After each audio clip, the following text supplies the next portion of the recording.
At a crowded dinner table, my pregnant daughter-in-law gripped my hand under the table and whispered a secret my son had kept hidden for months. I watched her tremble, smiled for the family, and then quietly canceled the wedding fund he thought was already his.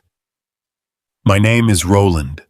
I am 64 years old, and this is the story of how I had to destroy the empire I built to save my grandson. The clinking of crystal glasses and the low hum of jazz filled the dim air of the most expensive steakhouse in downtown Atlanta. It was the kind of place where the menus do not have prices and the waiters wear suits that cost more than my first car.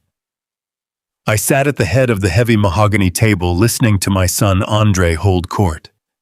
He was 32 years old, wearing a tailored Italian suit that fit him like a glove, swirling a glass of Cabernet that cost me $400 a bottle. He was ordering the finest cuts of Wagyu beef, laughing loudly, and bragging to the table about his latest quarterly returns at his brokerage firm. To anyone walking by, we looked like the picture-perfect American success story. A wealthy African-American family celebrating an upcoming wedding. But as I sat there watching the bill climb higher and higher, a heavy knot formed in my stomach. I spent 40 years working 80-hour weeks as a regional manager for a national freight rail company. My life was built on diesel fumes, steel tracks, and frozen train yards. I worked double shifts until my back screamed and my knees ached, just so Andre would never have to know what physical labor felt like. I paid for his private schools, his college tuition, his first luxury car. I wanted him to have the soft hands of an executive. I wanted him to sit in rooms exactly like this one. But tonight, looking at the man across the table from me, I felt a chilling distance. The son I raised to be humble and hard-working had been replaced by a stranger with cold, arrogant eyes. Andre leaned back in his leather chair, waving his hand dismissively to the waiter, demanding more bread without even looking the man in the eye. He did not ask how my day was. He did not ask about my health or my retirement. He just kept talking about yields and margins and the offshore accounts he was managing for his elite clients. He spoke with a slick, polished tone that felt rehearsed, as if he were selling us something instead of sharing a meal with his family. And then there was Claire. Claire was 29 years old, white and 7 months pregnant with my first grandson. She sat next to Andre, staring down at her plate. She had barely touched her food. Her face was pale, her shoulders were hunched, and her eyes looked hollow. Every time Andre raised his voice or laughed that loud, booming laugh of his, I saw her physically flinch. I had known Claire for 2 years, and she used to be a bright, energetic woman who loved to talk about art and gardening. We used to sit on my porch and talk about the future. But tonight, she looked like a prisoner of war. She kept one arm wrapped around her swollen belly, as if she were trying to shield the baby from the man sitting right next to her. "Are you feeling all right, sweetheart?" I asked, leaning forward and trying to catch her eye. "You have not eaten a single bite of your steak." Before Claire could even open her mouth, Andre answered for hers. "She is fine, Dad. Just the pregnancy hormones making her moody. You know how it is. She is just tired because she spent all day stressing over the floral arrangements." "Right, babe." Andre placed his hand on the back of Claire's neck. It looked like an affectionate gesture to the rest of the restaurant, but I saw his fingers dig slightly into her skin. It was a warning. A silent, brutal command. Claire swallowed hard and forced a weak, unnatural smile. "Yes. I am just a little tired, Roland. Thank you for asking. The food is wonderful." Her voice was thin and shaky. My instincts, the same instincts that kept me alive for 40 years in the dangerous train yards, were screaming that something was terribly wrong. I watched Andre pour himself another glass of that expensive wine, not even offering to pour water for his pregnant bride. He was using the wedding fund I gave him, the $150,000 I transferred to his account just yesterday, as a prop to inflate his ego. He had bragged to the waiter that money was no object tonight. But it was my money. Money I bled for. "You need to eat, Claire," I said, keeping my voice gentle but firm. "You are eating for two now. My grandson needs his strength." Andre sighed, rolling his eyes as if I were annoying him. "Dad, do not coddle her. She knows what she is doing. Besides, we have bigger things to discuss. I was telling you about the new investment portfolio I am launching next month. The returns are going to be astronomical. I am talking generational wealth, Dad. You might want to let me handle your retirement accounts once the wedding is over. I can double your pension in a year." I looked at him, studying his face carefully. There was a frantic, manic energy beneath his slick exterior. He was talking too fast. He was sweating despite the cool air conditioning of the restaurant. And his eyes darted around the room constantly, as if he were looking for someone or expecting a tap on the shoulder. "I am fine managing my own retirement." "Andre," I replied evenly, "I have managed to keep us fed and housed for the last 4 decades without any offshore portfolios. I think my pension is safe right where it is." A flash of genuine anger crossed his face before he quickly hid it behind a smooth broker smile. "Suit yourself, old man. Just trying to bring you into the 21st century." He turned his attention back to his phone, tapping furiously on the screen. He had been doing that all night, texting someone with a desperate intensity. He was completely ignoring the woman carrying his child. I looked back at Claire. She was staring at her lap, her hands resting on her belly. She looked so small, sitting next to him. I remembered the day Andre brought her home to meet me. She was so full of life, holding his hand, laughing at his jokes. I thought he had found a good partner, a woman who would ground him and bring out his best qualities. But over the last few months, I had watched her fade away. She stopped calling. She stopped visiting unless Andre was with her. When I asked him about it, he always had an excuse. She was busy with work. She was tired from the pregnancy. She was overwhelmed with wedding planning. But this was different. This was not fatigue. This was absolute bone-chilling terror.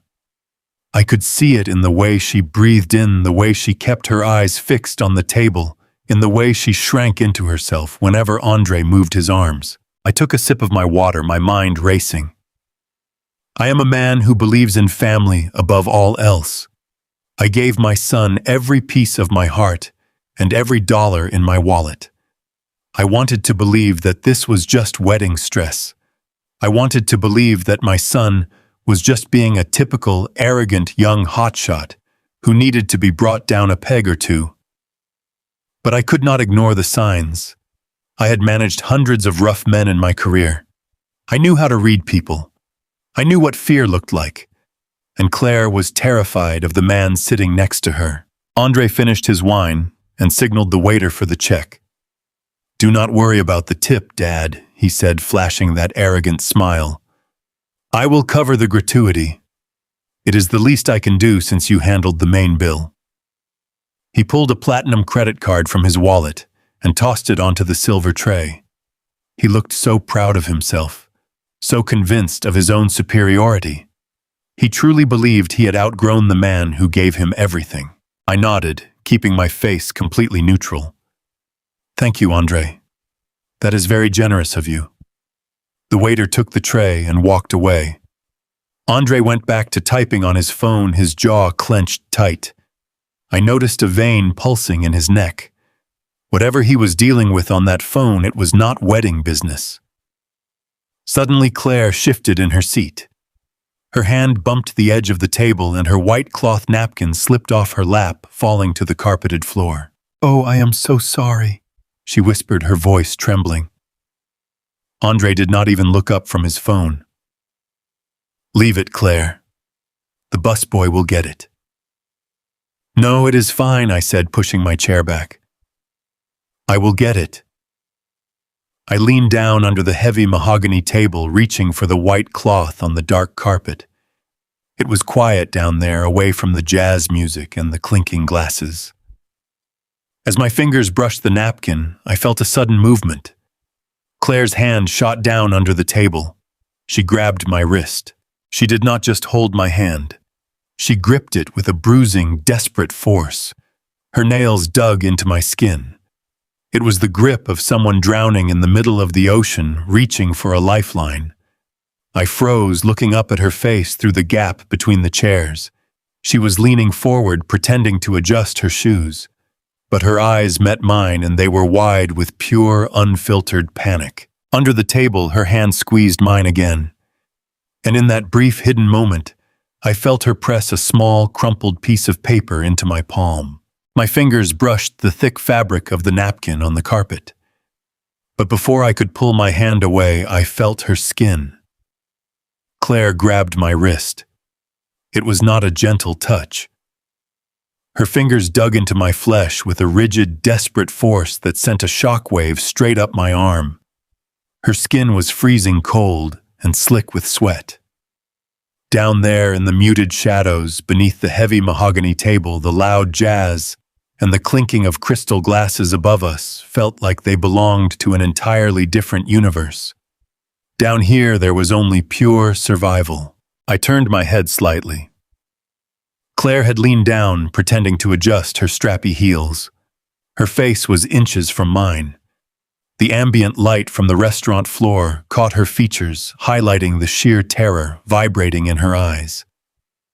I had spent 40 years managing rail crews, moving thousands of tons of steel across dangerous yards, and I knew what real fear looked like.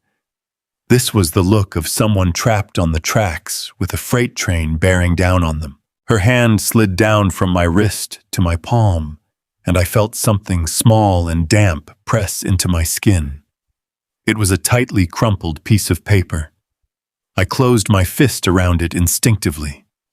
Then she leaned in so close I could feel her ragged breath against my ear. "He is bankrupt," she whispered. "The wedding is a cover. He is going to take the baby Roland. Please." The words hit me like a physical blow to the chest. Bankrupt, a cover, taking the baby. My mind struggled to process the sheer weight of what she was saying. My son, the hotshot investment broker who just ordered a $400 bottle of wine without blinking, was bankrupt. He was planning to steal a child. My unborn grandson. Before I could even process the horror of her plea, the heavy tablecloth shifted. Light poured into our hidden space. "What is going on down there?" Andre asked. His voice sliced through the air, sharp and dripping with suspicion. I looked up and saw my son peering under the table. The charming, polished broker was completely gone. In his eyes, I saw something dark, cold, and predatory. He was assessing the situation, scanning Claire's face and then mine, looking for any sign of betrayal. In my decades on the railroad, I had learned how to suppress panic in a split second. A single moment of hesitation around moving steel could cost a man his life. I channeled every ounce of that discipline now. I shoved the crumpled paper deep into my trouser pocket in one fluid motion and immediately grabbed the laces of my left dress shoe. "Just an old man fighting a stiff back and a stubborn shoelace son," I said, forcing a hearty, self-deprecating chuckle. I dropped my napkin, trying to be a gentleman for your beautiful bride, and realized my shoe was about to trip me up on the way out. Getting old is not for the weak, I tell you. I sat up slowly, letting out a realistic groan, massaging my lower back as I settled back into my chair. I slapped my hand on the table and gave Andre a wide, relaxed smile, the kind of proud, easy smile I had given him 1,000 times before. Andre stared at me for 2 agonizing seconds. His eyes bored into mine, searching for a crack in my facade. He glanced at Claire, who had sat back up and was staring blankly at her empty plate, her breathing shallow. My heart hammered against my ribs, but I kept my smile steady, holding his gaze without flinching. Slowly, the dark suspicion in his eyes faded. The slick, arrogant mask slid right back into place. "You need to take it easy, Dad," he said, chuckling and taking another sip of his wine. "You spent too many years lifting heavy gear in those train yards. You should let the staff handle dropped napkins. That is what we are paying them for." I forced a nod, agreeing with him, keeping the conversation light. For the next 45 minutes, I sat at that table enduring the most excruciating acting performance of my life. I had a piece of tear-stained paper burning a hole in my pocket. My mind was spinning, reeling from the monstrous accusation leveled against my own flesh and blood. Yet I had to sit there and listen to Andre brag about his upcoming honeymoon to the Maldives. I had to nod and smile while he talked about the luxury nursery he was supposedly building for my grandson. Every word that came out of his mouth now sounded like poison. The way he spoke about his clients, the way he casually dismissed the waiter, the way he kept his hand firmly placed on the back of Claire's chair, a physical barrier keeping her trapped. It all looked different now. The polished confidence I used to be so proud of suddenly looked like the armor of a ruthless con artist, and then my thoughts shifted to the money. Just yesterday morning, I had walked into my bank and authorized a wire transfer of $150,000 directly into Andre's account. It was the wedding fund. The money I had meticulously saved over decades, putting away a portion of every hard-earned paycheck so my son could have the lavish celebration he always dreamed of.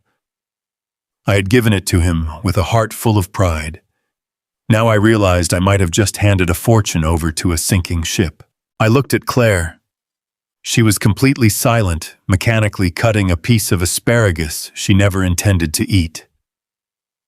I waited until Andre turned his head to flag down the waiter for the check. For a fraction of a second, I caught Claire's eye.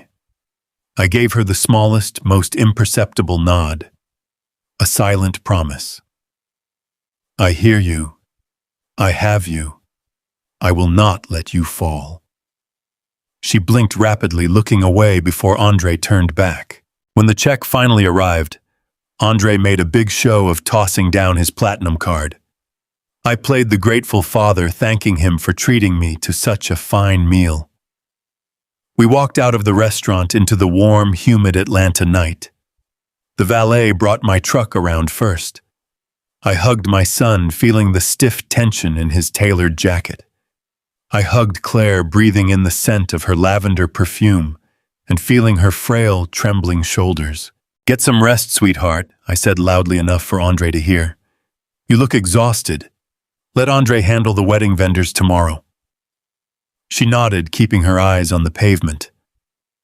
I climbed into the cab of my heavy-duty pickup truck and waved as I drove away, leaving them standing under the glowing awning of the steakhouse. I drove for 3 blocks until the restaurant was completely out of sight.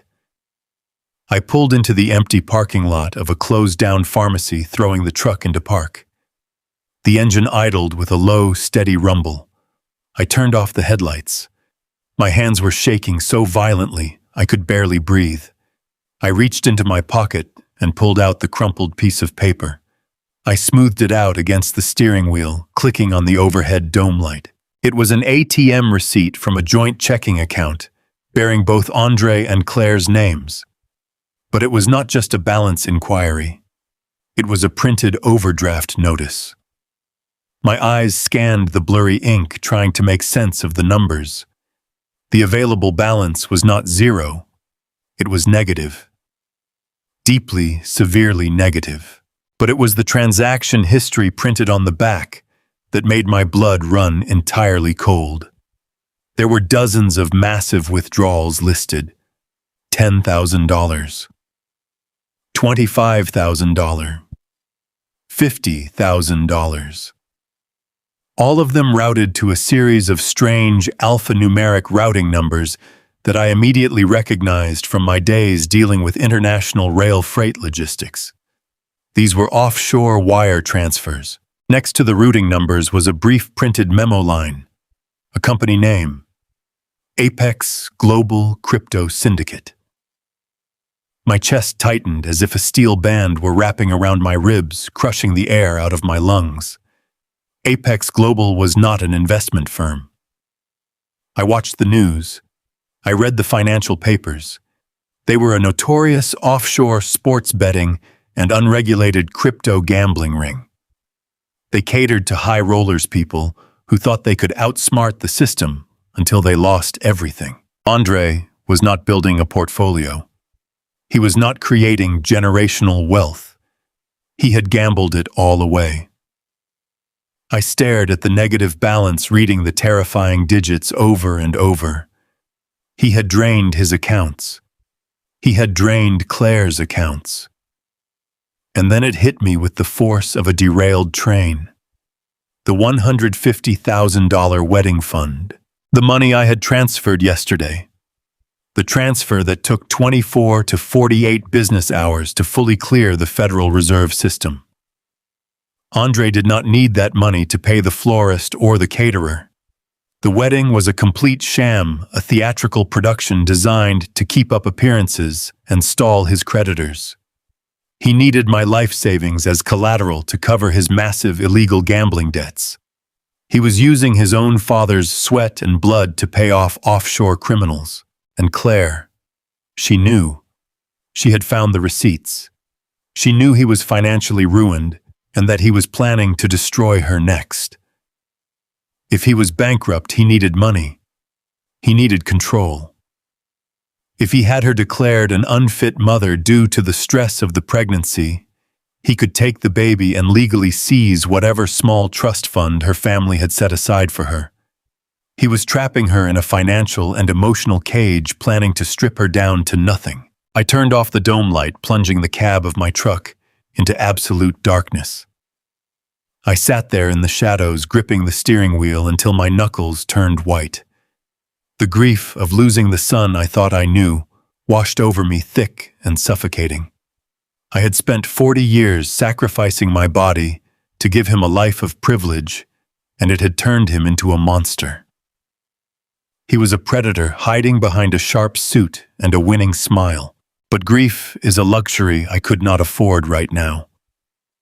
As I sat in the dark, the sorrow burned away, replaced by a cold, mechanical fury. A father's primary job is to protect his family, and right now my family was not the arrogant broker wearing the $400 shoes. My family was the terrified young woman and the unborn grandson trapped in his web. I looked at the dashboard clock. It was 11:30 at night. The banking wires would officially clear at 8 in the morning. I had exactly 8.5 hours to stop my son from stealing my life savings. 8.5 hours to begin tearing down the empire I had built for him brick by brick. I put the truck in drive, pulled out of the empty lot, and headed straight into the night. Andre thought he was the smartest man in the room, but he forgot who taught him how to fight. The dawn was breaking over the city of Atlanta when I finally accepted the truth. I had spent the entire night sitting in the dark of my living room, watching the shadows stretch across the walls. I had not slept a single second. My coffee had gone cold hours ago, but I held the mug just to feel something solid in my hands. On the kitchen island right next to the polished granite edge sat the crumpled receipt Claire had slipped into my palm at the steakhouse. It lay there like a loaded weapon. $150,000. That was the exact amount I had wired to my son Andre yesterday morning. It was supposed to be a gift of love. It was supposed to pay for the florist, the premium catering, the live band, and the down payment on a beautiful new life for my growing family. Instead, it was marching straight into the jaws of offshore criminals. I looked down at my hands in the dim morning light. 40 years. I had spent 40 long, brutal years in the rail yards of this country. I breathed in diesel fumes and rust. I worked through freezing rain and blistering southern heat. I sacrificed my own comfort and my own dreams, saving every dime I could scrape together so my boy could wear custom-tailored suits and sit behind a massive desk in a high-rise office. I built an empire of sweat and calluses so he would never know the sting of poverty. And my own flesh and blood was using my life savings to fund a criminal enterprise. When the clock on the wall finally struck 8, the federal wire transfer windows officially opened. I grabbed my keys, walked out to my heavy-duty pickup truck, and fired up the engine. I did not bother calling Andre. I did not send him a text message to check in. I drove straight toward the downtown district, navigating the morning commuter traffic with a singular burning focus. I was heading to the main branch of my bank. I had done business with the senior branch manager for over 2 decades. His name was Wallace. He was a solid, meticulous man who knew my face, knew my voice, and knew exactly how hard I had worked for the money sitting in those institutional vaults. I bypassed the line in the lobby and walked directly up to the glass wall of his office. Wallace took one look at the severe expression on my face and immediately waved me inside, shutting the door behind me. I did not waste time with pleasantries or polite conversation. I sat down in the chair across from his mahogany desk and told him I needed to execute an immediate hard stop on the wire transfer I had initiated the day before. Wallace frowned, adjusting his glasses as he pulled up my account profile on his terminal screen. He explained that large wire transfers are incredibly delicate. He told me that once the Federal Reserve clears the transaction, the money is released into the ether, and it is virtually impossible to claw back. I leaned forward, resting my elbows on his desk, looking him dead in the eye. I kept my voice low and completely steady. I told him that money cannot reach the destination account under any circumstances. I told him it was a matter of life and death for my family. I watched the cursor blink on his computer monitor. The tension in that small, quiet office felt heavier than a freight train engine. Wallace began typing furiously, pulling up the transaction batches for the morning cycle. He picked up his desk phone, dialed the central wire department, and spoke in hushed, urgent tones. Every passing second felt like an hour stretching into eternity. I pictured the offshore syndicate sweeping the account. I pictured Andre sitting in his luxury condo, laughing at my gullibility. Finally, Wallace hung up the receiver. He looked at me and let out a long, heavy breath. He said we caught it just in time. The funds were queued in the morning processing batch, but they had not yet been released to the receiving institution. I instructed him to pull the entire $150,000 back immediately. I told him to place the funds into a secure ghost account. I wanted a separate holding trust completely detached from my primary banking profile. I needed it to be entirely invisible and untouchable to anyone but me. Wallace processed the request, printed out the confirmation receipt, and handed it across the desk. The money was safe. Stepping back out into the bright morning heat of the city, I felt a momentary wave of relief wash over me. But that relief was quickly swallowed by a crushing, suffocating grief. I sat behind the wheel of my truck in the bank parking lot and stared out through the windshield. This was my son, my only boy, the child I had taught to ride a bicycle, the boy I had beamed with absolute pride over when he walked across the stage to receive his college degree. I truly thought I was raising a king. I thought I was raising a man of honor and integrity, but staring at the cold, hard reality, I had to admit the bitter truth. Andre was not a king. He was a sociopath. He had looked me dead in the eye last night, drinking expensive wine and bragging about his massive success, fully knowing he was leading his pregnant wife to the slaughter. He had smiled at me while secretly planning to steal his own father's life savings. He had no conscience. He had no soul. The boy I loved was a ghost. He was an illusion I had painted over a ruthless con artist. That realization tore at my heart. It felt exactly like mourning a death. The grief was heavy and blinding. But a man who has managed rail crews through blizzards and strikes knows that grief has to wait when there is critical work to be done. I had secured my money, but I did not know the full extent of the damage. I needed to see the exact blueprint of Andre's lies. I needed a professional to dig into the dirt. I picked up my phone and dialed a man named Vernon. Vernon was an old, trusted friend from my corporate rail days.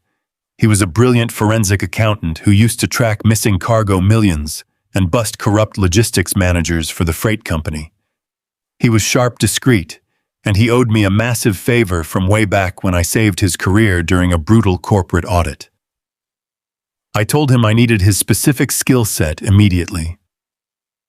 We agreed to meet an hour later at a quiet, out-of-the-way diner on the industrial edge of the city. When I walked into the diner, Vernon was already sitting in a corner booth nursing a black coffee. I slid into the vinyl seat across from him and handed over the crumpled receipt Claire had given me, along with the routing numbers and a list of Andre's known business affiliations. I told Vernon I needed a full, comprehensive financial autopsy on my own son. I needed every skeleton dug up from the dirt. I needed to know exactly what kind of monster I was dealing with. Vernon did not ask unnecessary questions. He took the paper, opened his heavily encrypted laptop right there on the table, and went straight to work. I sat there drinking my coffee, watching his eyes dart across the bright screen. Over the next few hours, the diner filled with the noisy lunch rush. The clattering of plates and the loud murmur of conversations surrounded us. But at our small table in the corner, a terrifying web of deceit was slowly being unraveled, thread by thread. Vernon finally turned the laptop screen toward me, his face deadly grim. What he found was infinitely worse than just a simple gambling addiction. It was a massive, calculated criminal enterprise. Andre was not just losing his own money at the virtual tables. He was actively embezzling client funds at his high-end brokerage firm. Vernon showed me the complex digital paper trail. Andre had been running a sophisticated shell game for months. He was pulling large sums of money from his wealthy clients' portfolios, funneling the cash through dummy limited liability companies, and dumping it straight into the offshore crypto betting syndicate. He was hundreds of thousands of dollars in the hole, and the walls were closing in on him fast. The picture became horrifyingly clear. The upcoming high society wedding was never about love. It was never about a celebration of a new family. It was a highly orchestrated theatrical performance. Andre was using the lavish event to project an illusion of untouchable wealth and success. He was desperately hoping to stall his angry creditors and pacify his nervous investment clients. He needed the world to see him as a thriving, prosperous broker who could effortlessly afford a luxury wedding at a premium estate. He knew that if he looked overwhelmingly successful, no one would ask to audit their accounts. My $150,000 was supposed to be his ultimate smokescreen. It was the crucial cash injection that would keep the wolves at bay just long enough for him to pull off his next scam and cover his tracks. But the absolute most chilling discovery was how he viewed his own pregnant wife. Vernon tracked the history of their joint accounts. Andre had been systematically draining every single dollar of Claire's personal savings. He was actively isolating her financially, cutting off her access to funds so she could not run. He was setting her up for a devastating, catastrophic fall. The wedding was the final trap. Once they were legally bound by marriage, and once she gave birth to my grandson, he planned to execute the final phase of his con. Vernon uncovered draft emails to medical professionals. Andre planned to use his fabricated corporate image and his expensive lawyers to declare Claire mentally unstable due to postpartum depression. He was going to strip her of her baby and seize full legal control of her family's modest trust fund just to pay off his remaining offshore debts. I stared at the computer screen, the cold, hard facts illuminated in bright blue light. The son I raised was a predator. He was entirely willing to sacrifice his wife, his unborn child, and his own father on the altar of his endless greed. A profound, icy resolve settled over my spirit. The paralyzing grief I felt in the bank parking lot evaporated completely. It was replaced by the unbreakable determination of a man who knows exactly what he has to do to protect the innocent. I thanked Vernon for his work paid for the coffee and walked out into the glaring afternoon sun. Andre truly thought he had outsmarted everyone in his life. He thought he could use my hard-earned money to fuel his empire of lies and destruction. But he had forgotten one very crucial detail.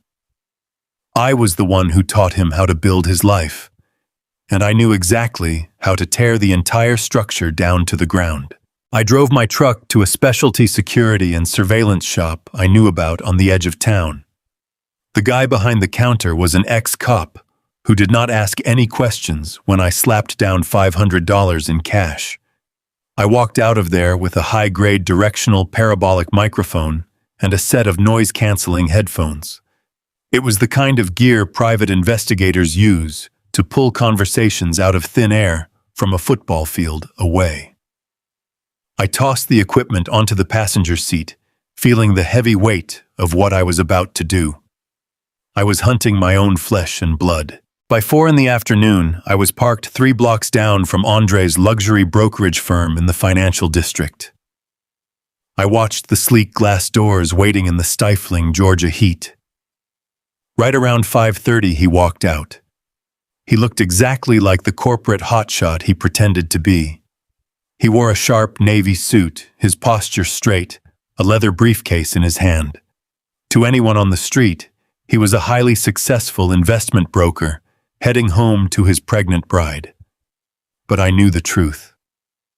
I watched him climb into his $90,000 imported sedan and merge into the heavy Atlanta traffic. I slipped my truck into gear and fell in behind him, keeping 2 or 3 cars between us. Trailing a vehicle in rush hour is a tedious, grueling process, but patience is something you learn on the railroad. I expected him to head toward the upscale bakery in Buckhead. Claire had mentioned they were supposed to be doing their final wedding cake tasting this evening. But Andre did not take the northern exit. Instead, he bypassed the affluent neighborhoods entirely and merged onto the interstate heading south toward the forgotten rotting edges of the city. The scenery outside my windshield slowly shifted from glass skyscrapers and manicured lawns to crumbling concrete and rusted chain-link fences. We were entering a dead industrial zone. It was a sprawling graveyard of abandoned factories, collapsed warehouses, and shattered asphalt that the city had completely turned its back on. There were no cake tastings out here. There was only decay. Andre's sleek sedan looked absurdly out of place navigating the pothole-ridden streets. He finally turned down a narrow alleyway, flanked by 2 massive windowless manufacturing plants. I killed my headlights immediately, letting my heavy truck roll to a silent stop behind a rusted-out shipping container near the mouth of the alley. I had a clear line of sight to his car, but I was buried deep in the shadows. I picked up the parabolic microphone from the passenger seat. My hands were steady now. The grief had been entirely replaced by a cold, tactical focus. I powered the device on, adjusted the frequency dials, and slipped the heavy headphones over my ears. I pointed the dish directly at Andre's car. Through the headphones, the ambient sounds of the city amplified instantly. I could hear the crunch of gravel under Andre's expensive shoes as he stepped out of his car. I could hear his rapid, shallow breathing. He paced back and forth, leaning against the hood of his sedan, checking his gold watch every 10 seconds. He looked nothing like the arrogant king from the steakhouse. Out here in the industrial grime, he looked like a terrified, trapped animal. 10 minutes later, a massive matte black SUV rolled slowly down the alleyway, kicking up dust.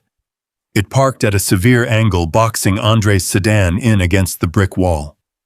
2 men stepped out of the vehicle.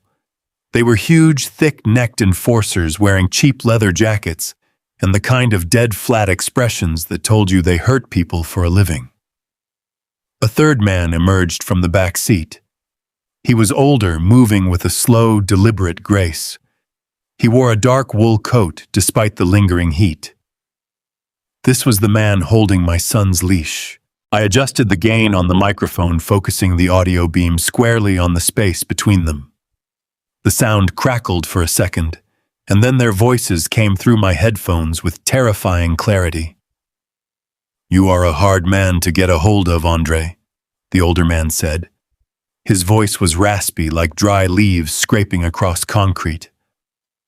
"My associates tell me you have been screening our calls. That is a very bad habit for a man who owes us $300,000. Andre held his hands up, palms out, a gesture of desperate surrender.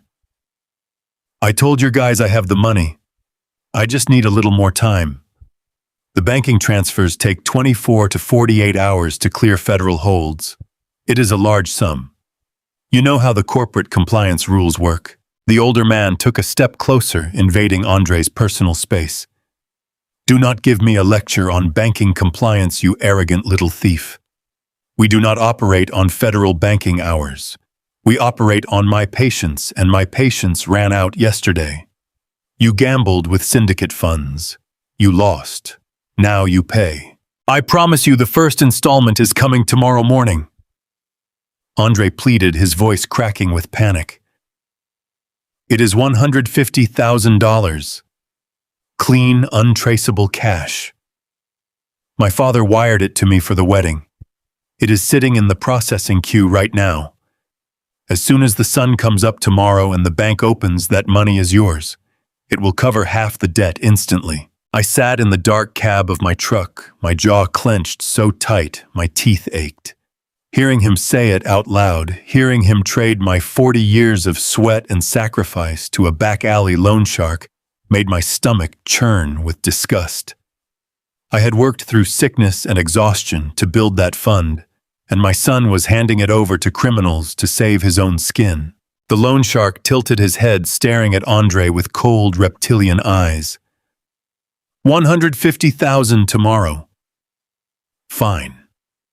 I will accept that as a gesture of good faith. But that leaves a very large balance, a balance that accrues heavy interest every single day. How exactly do you plan to settle the rest of your tab when your brokerage firm realizes you have been cooking their books? Andre wiped a bead of sweat from his forehead. He leaned in closer, lowering his voice, but the parabolic mic picked up every single treacherous syllable. "I have another source of funding," Andre said smoothly, trying to regain a shred of his corporate bravado. "My wife Claire. Her family comes from old money. They set up a private trust fund for her when she turned 18. It is worth over $250,000, but it is locked up. I cannot access it directly while she has legal autonomy." The loan shark raised an eyebrow, a cruel smile touching the corners of his mouth. "So what is your play, broker?" "The wedding is the first step," Andre explained, his tone shifting into something utterly chilling and clinical. "Once we are legally married, I have spousal rights. But the real key is the baby. She is due in 2 months. She has been completely stressed out, losing sleep, highly emotional. I have already started laying the groundwork with her doctors. I have been documenting her erratic behavior, telling them she is suffering from severe prenatal anxiety. I gripped the steering wheel so hard the leather cracked under my fingernails. My own son was explaining how he was actively torturing his pregnant bride. After the baby is born, Andre continued, his voice completely void of human empathy. I am going to have her evaluated for severe postpartum psychosis. I have lawyers ready to file the paperwork to have her declared mentally unfit to care for the child. If the mother is deemed a danger to the infant, I get full emergency custody. And as her legal guardian and the sole caretaker of her child, I can petition the courts to grant me conservatorship over her financial assets. I will have total unrestricted access to her family trust. I will drain it, liquidate the bonds, and pay you the rest of what I owe in full. I just need you to give me a few months to execute the legal maneuver." The sheer magnitude of his evil hit me like a physical shockwave. He was not just stealing my money. He was plotting to gaslight an innocent woman, steal her newborn baby, and lock her away in a psychiatric ward, just so he could loot her inheritance. He was treating my future grandson as nothing more than a bargaining chip, a pawn in a sick, twisted financial transaction. The loan shark chuckled a harsh, grating sound that echoed through my headphones. You are a cold-blooded piece of work, Andre. I will give you that. You would sell your own kid to balance a ledger. But there is a flaw in your little master plan. What flaw? Andre asked defensively. The woman, the older man, replied, stepping even closer. A trapped animal tends to bite back. If she figures out what you are doing before you get that ring on her finger, she will run. She will go to her family. She will go to the cops. And if she runs, my money disappears. Andre shook his head quickly. She is not going anywhere. She is totally dependent on me. She does not have a dime to her name right now. Are you sure about that? The loan shark pressed, his voice dropping to a dangerous growl. Because my guys have been watching your house. They saw her brother snooping around, that mechanic kid. And last night at the restaurant she looked like she was about to jump out of her skin. She is talking to someone, Andre. She is looking for an exit. I froze in my truck. The receipt under the table. Claire dropping the napkin. They had been watching. Andre had been watching. Andre shifted his weight, his posture growing rigid and defensive. She was acting strange at dinner last night, he admitted, his voice laced with a sudden venomous paranoia. She dropped her napkin. My dad reached under the table to get it. I thought I saw her grab his hand, but my old man played it off. He is clueless. He thinks I am the greatest broker in Atlanta. But Claire, she has been quiet today. Too quiet. If she is trying to funnel information to her brother or my dad, I will handle it. You better handle it! The loan shark snapped, stepping back toward the SUV. Because if she blows this deal, I am not going to wait for a judge to hand over a trust fund. We will come to your house and we will collect our debt in blood.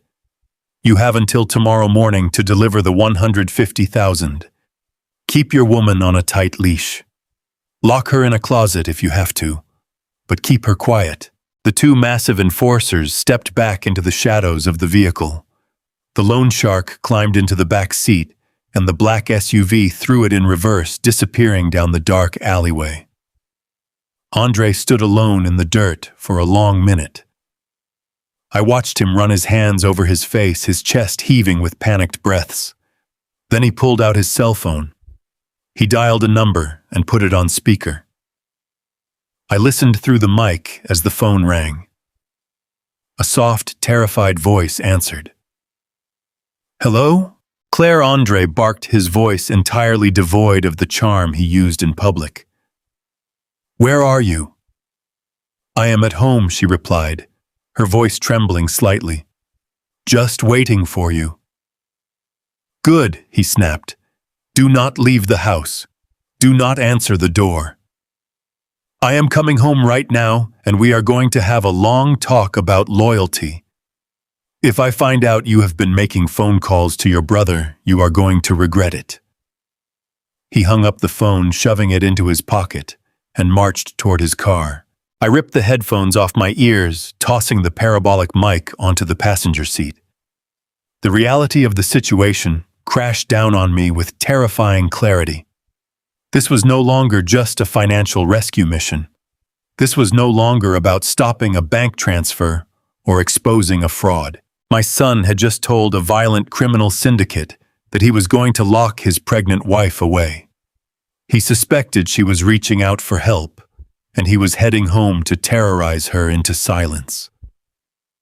The physical threat to Claire and my unborn grandson was no longer a future possibility.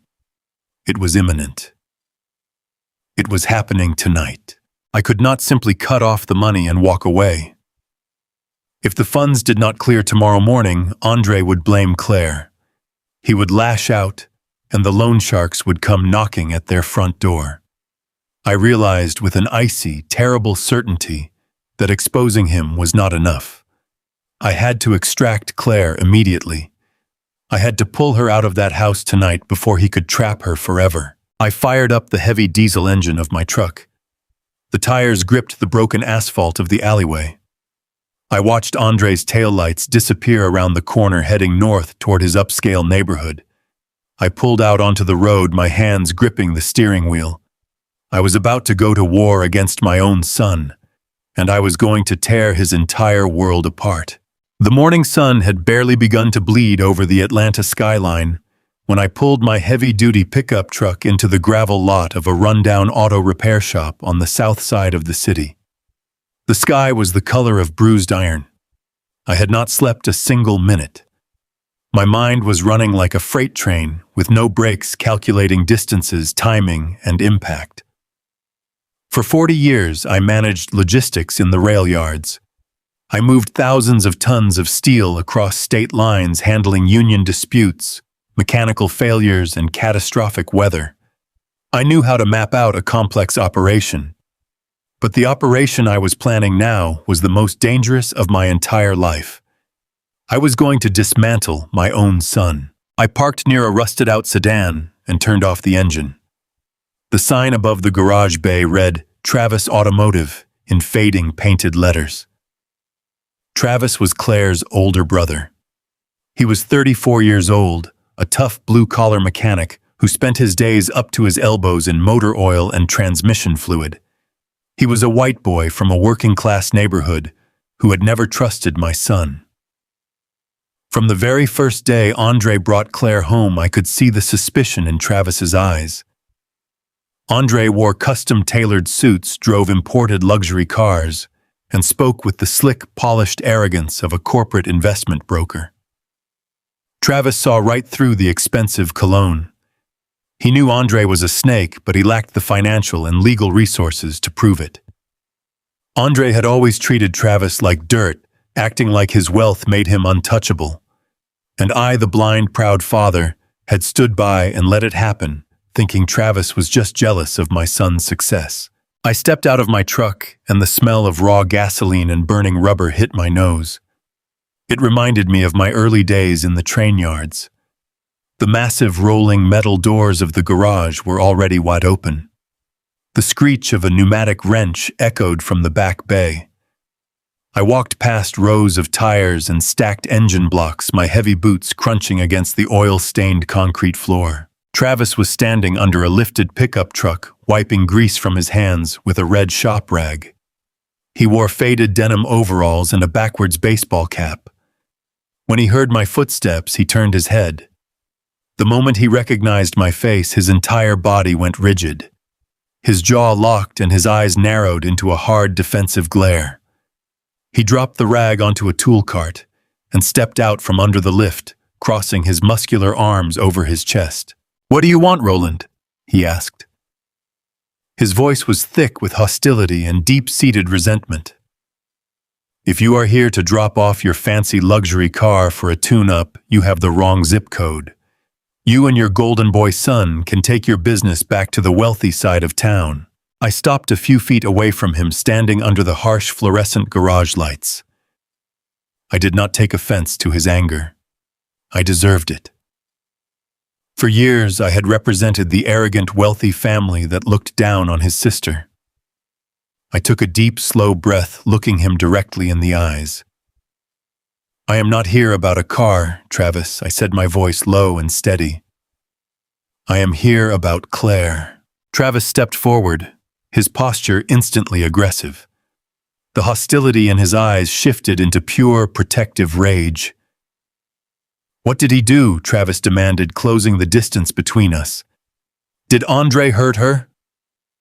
"Because I swear to God, Roland, if your son laid one finger on my pregnant sister, I do not care how much money you have or what kind of expensive lawyers you can hire.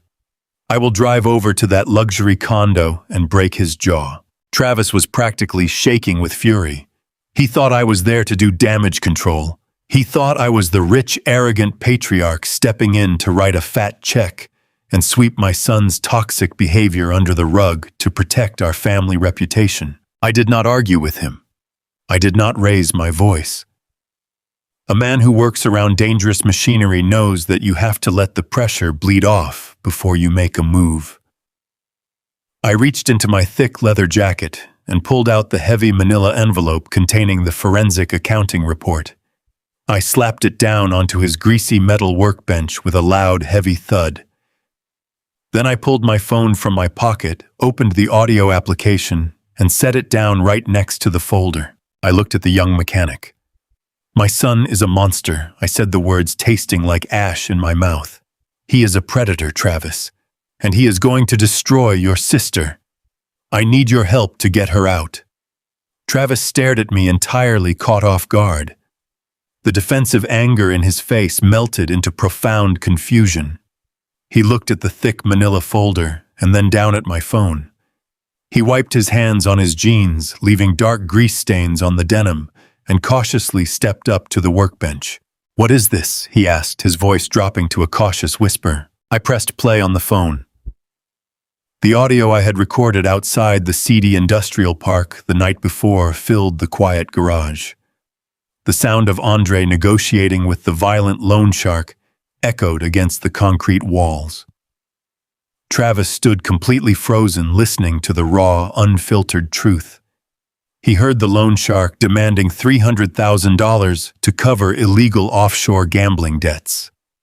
He heard my son casually trading my $150,000 wedding fund to buy himself a few extra days. But the real impact came a minute later.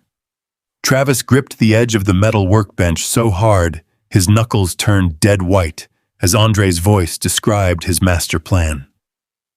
Travis heard my son explain how he was actively documenting Claire's erratic behavior. He heard Andre explicitly outline his strategy to have Claire declared mentally unfit for severe postpartum psychosis immediately after the baby was born. Travis listened in absolute horror as Andre detailed his plan to seize emergency custody of his own newborn son, lock Claire in a psychiatric facility, and drain her family's small trust fund to pay off his criminal debts. When the recording finally ended, the silence in the auto shop was deafening. The only sound was the distant hum of traffic out on the street.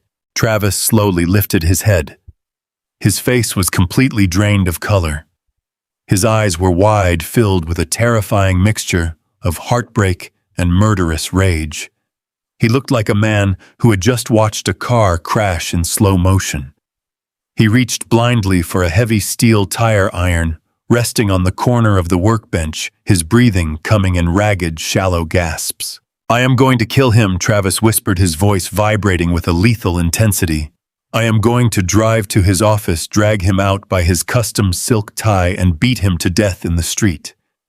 He wants to lock my sister in a psych ward. He wants to steal my nephew. I will bury him, Roland."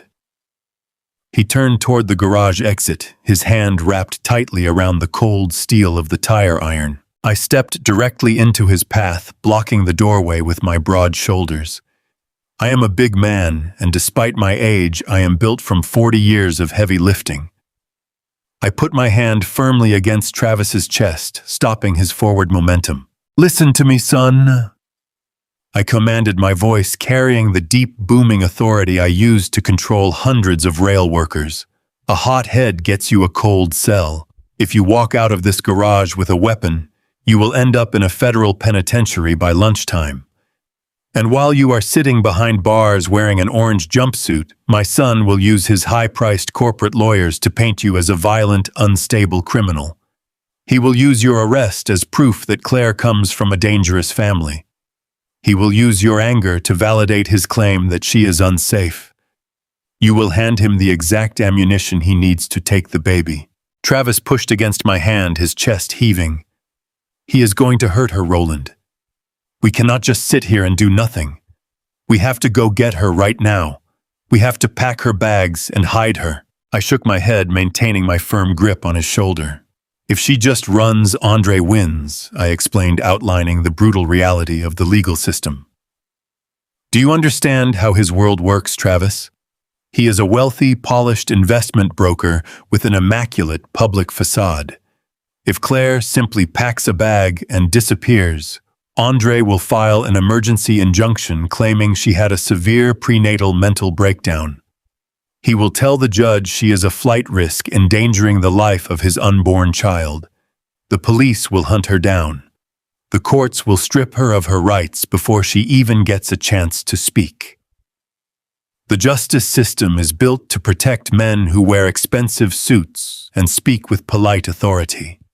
If we make one wrong move, he will bury her under a mountain of legal paperwork, and she will never see her baby again. Travis slowly lowered the tire iron, the terrible reality of my words sinking in. He let out a long, defeated breath, leaning back against the side of the lifted pickup truck. He dragged his grease-stained hands down his face. "So what do we do?" he asked, looking up at me with desperate, exhausted eyes. "How do we fight a man who has all the money and all the power?" "We take it away from him," I said softly, pointing to the thick manila folder on the workbench. "We strip him of his armor." I opened the forensic accounting file and spread the documents out across the metal table. I showed Travis the complex web of embezzlement, the fraudulent shell companies, and the offshore wire transfers. I explained how my son was stealing from his elite brokerage clients to cover his massive gambling losses. "Andre relies on his pristine corporate image," I told Travis, tapping my finger against a printed bank statement. "That image is his shield. It is what keeps his clients investing, and it is what keeps his loan sharks from breaking his legs. As long as he projects the illusion of extreme wealth, he holds all the cards. But his entire empire is built on a house of cards. And right now, my $150,000 wedding fund is the only thing keeping that house from collapsing." Travis looked at the documents, his mechanic's mind slowly processing the moving parts of the financial engine I was revealing to him. "You stopped the money transfer?" Travis asked, looking back up at me. I nodded. "I put a hard stop on the wire at 8 o'clock this morning. The cash never reached his account. By tonight, his loan sharks will realize they have been played. By tomorrow, his brokerage firm will notice the discrepancies in his quarterly reports. But we cannot just let him slowly drown. If he feels the walls closing in, he will panic and lash out at Claire. We cannot give him time to react. The two of us, an older black man who built a comfortable life on the railroad, and a young white mechanic fighting to survive on a mechanic's wage, stood shoulder to shoulder under the fluorescent garage lights. We came from entirely different worlds, but at that moment, we were forged into a relentless, gritty alliance by our shared love for the woman trapped in my son's web. "We need a synchronized strike," I explained, tracing a line on the metal workbench. "We have to hit him from 3 different angles at the exact same moment. We need to completely bankrupt him. We need to publicly expose his federal felonies so his corporate lawyers abandon him. And we need to safely relocate Claire and the baby to an undisclosed location where his wealth and influence cannot reach them." Travis nodded, his jaw setting with fierce determination. He tossed the tire iron onto a cluttered tool rack. "Tell me what you need me to do, Roland. I am in. Whatever it takes." I looked at the young man, feeling a deep, profound respect for his loyalty. "Whatever it takes," I repeated, matching his unwavering tone. "We are going to burn my son's empire to the ground, and we are going to make sure he is standing right in the middle of it when it falls." I left Travis standing in the grease and dust of his auto shop and drove straight back into the beating heart of downtown Atlanta. I did not have time to sit in my truck and mourn the son I had lost to greed. I had a pregnant daughter-in-law relying on me for her very survival. If I was going to strip Andre of his financial power, I needed a weapon that his expensive corporate lawyers could not break. I needed the most ruthless family law attorney in the state of Georgia. I parked outside a sleek glass high-rise and took the elevator up to the 40th floor. The man I was going to see was named Reginald Hayes. Reginald was a legal shark who had built a reputation for dismantling fraudulent spouses and protecting generational wealth. When I walked into his immaculate office with its polished marble floors and floor-to-ceiling windows overlooking the city, I felt completely out of place in my heavy denim jacket and work boots. But Reginald did not care about how I was dressed. He only cared about the facts. I sat down in a leather chair across from his massive desk and laid everything out for him. I told him about the offshore gambling debts, the embezzlement at the brokerage firm, and the $150,000 wedding fund I had narrowly pulled back from the brink. I told him about Andre's sickening plan to have Claire declared mentally unfit after she gave birth so he could seize her family trust. Reginald listened in absolute silence. He steepled his fingers, resting his chin on his hands. When I finished speaking, he leaned forward and told me that my son was running a textbook coercive control operation. He explained that predators like Andre use their corporate prestige to manipulate the legal system, turning the courts into a weapon against their victims. If we did not act with overwhelming legal force, Andre would undoubtedly succeed in taking the baby and destroying Claire. I looked Reginald dead in the eye and told him I wanted to cut my son off completely. I told him I had spent 40 years breaking my back in the freezing rain of the rail yards to build a safety net for my family. I was not going to let a penny of my sweat and blood fund a criminal enterprise. I instructed Reginald to draft an ironclad, irrevocable trust. I wanted every single dollar of my savings, my pension, and my property transferred immediately. Reginald warned me that an irrevocable trust was exactly what it sounded like. Once the ink dried, I could not change my mind.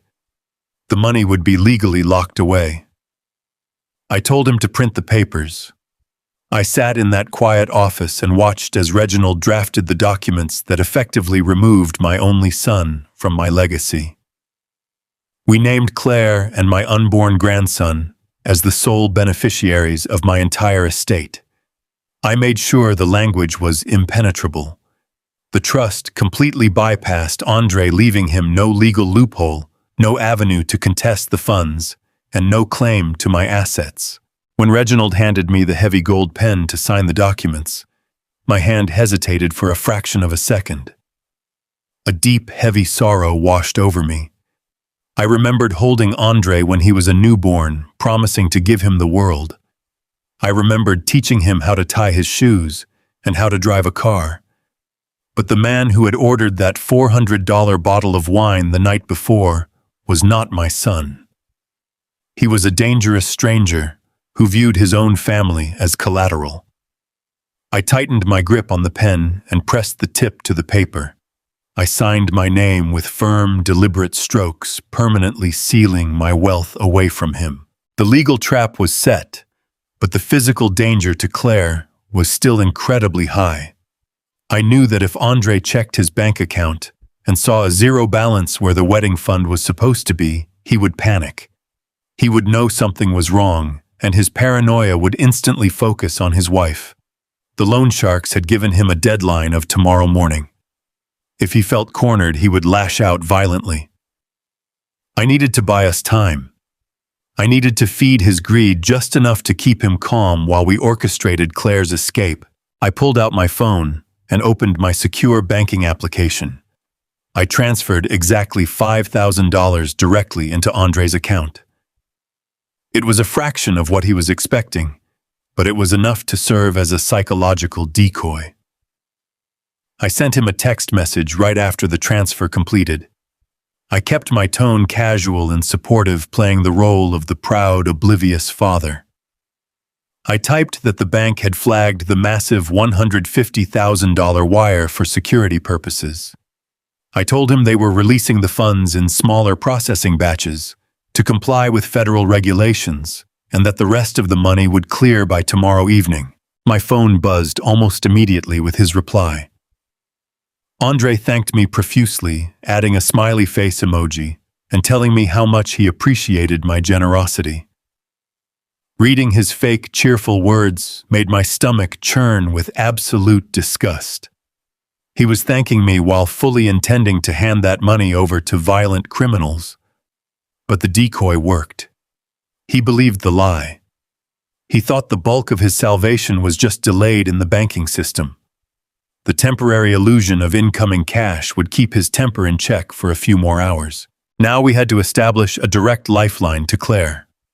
Andre had financially isolated her, and we knew he was likely monitoring her personal cell phone. If she tried to call me or her brother, he would see the outgoing numbers on the billing statement. We needed eyes and ears inside that luxury house, and we needed to gather undeniable proof of his abuse before we pulled her out. I drove to a commercial hardware supply store and purchased a heavy canvas tool bag, a set of pipe wrenches, and a navy blue work uniform. I brought the gear back to the auto shop where Travis was waiting. Travis had spent the last 2 hours pacing the garage floor, furious and ready for action. He quickly changed into the stiff blue uniform, pulling a generic gray baseball cap low over his eyes to obscure his face from any exterior security cameras. We formulated a tight, precision plan. Claire had casually mentioned at dinner the night before that the garbage disposal in their kitchen sink was leaking. Andre was obsessed with keeping their home in pristine condition for his wealthy friends, but he considered manual labor beneath him. He had instructed Claire to call a maintenance company to fix it. We intercepted that opportunity.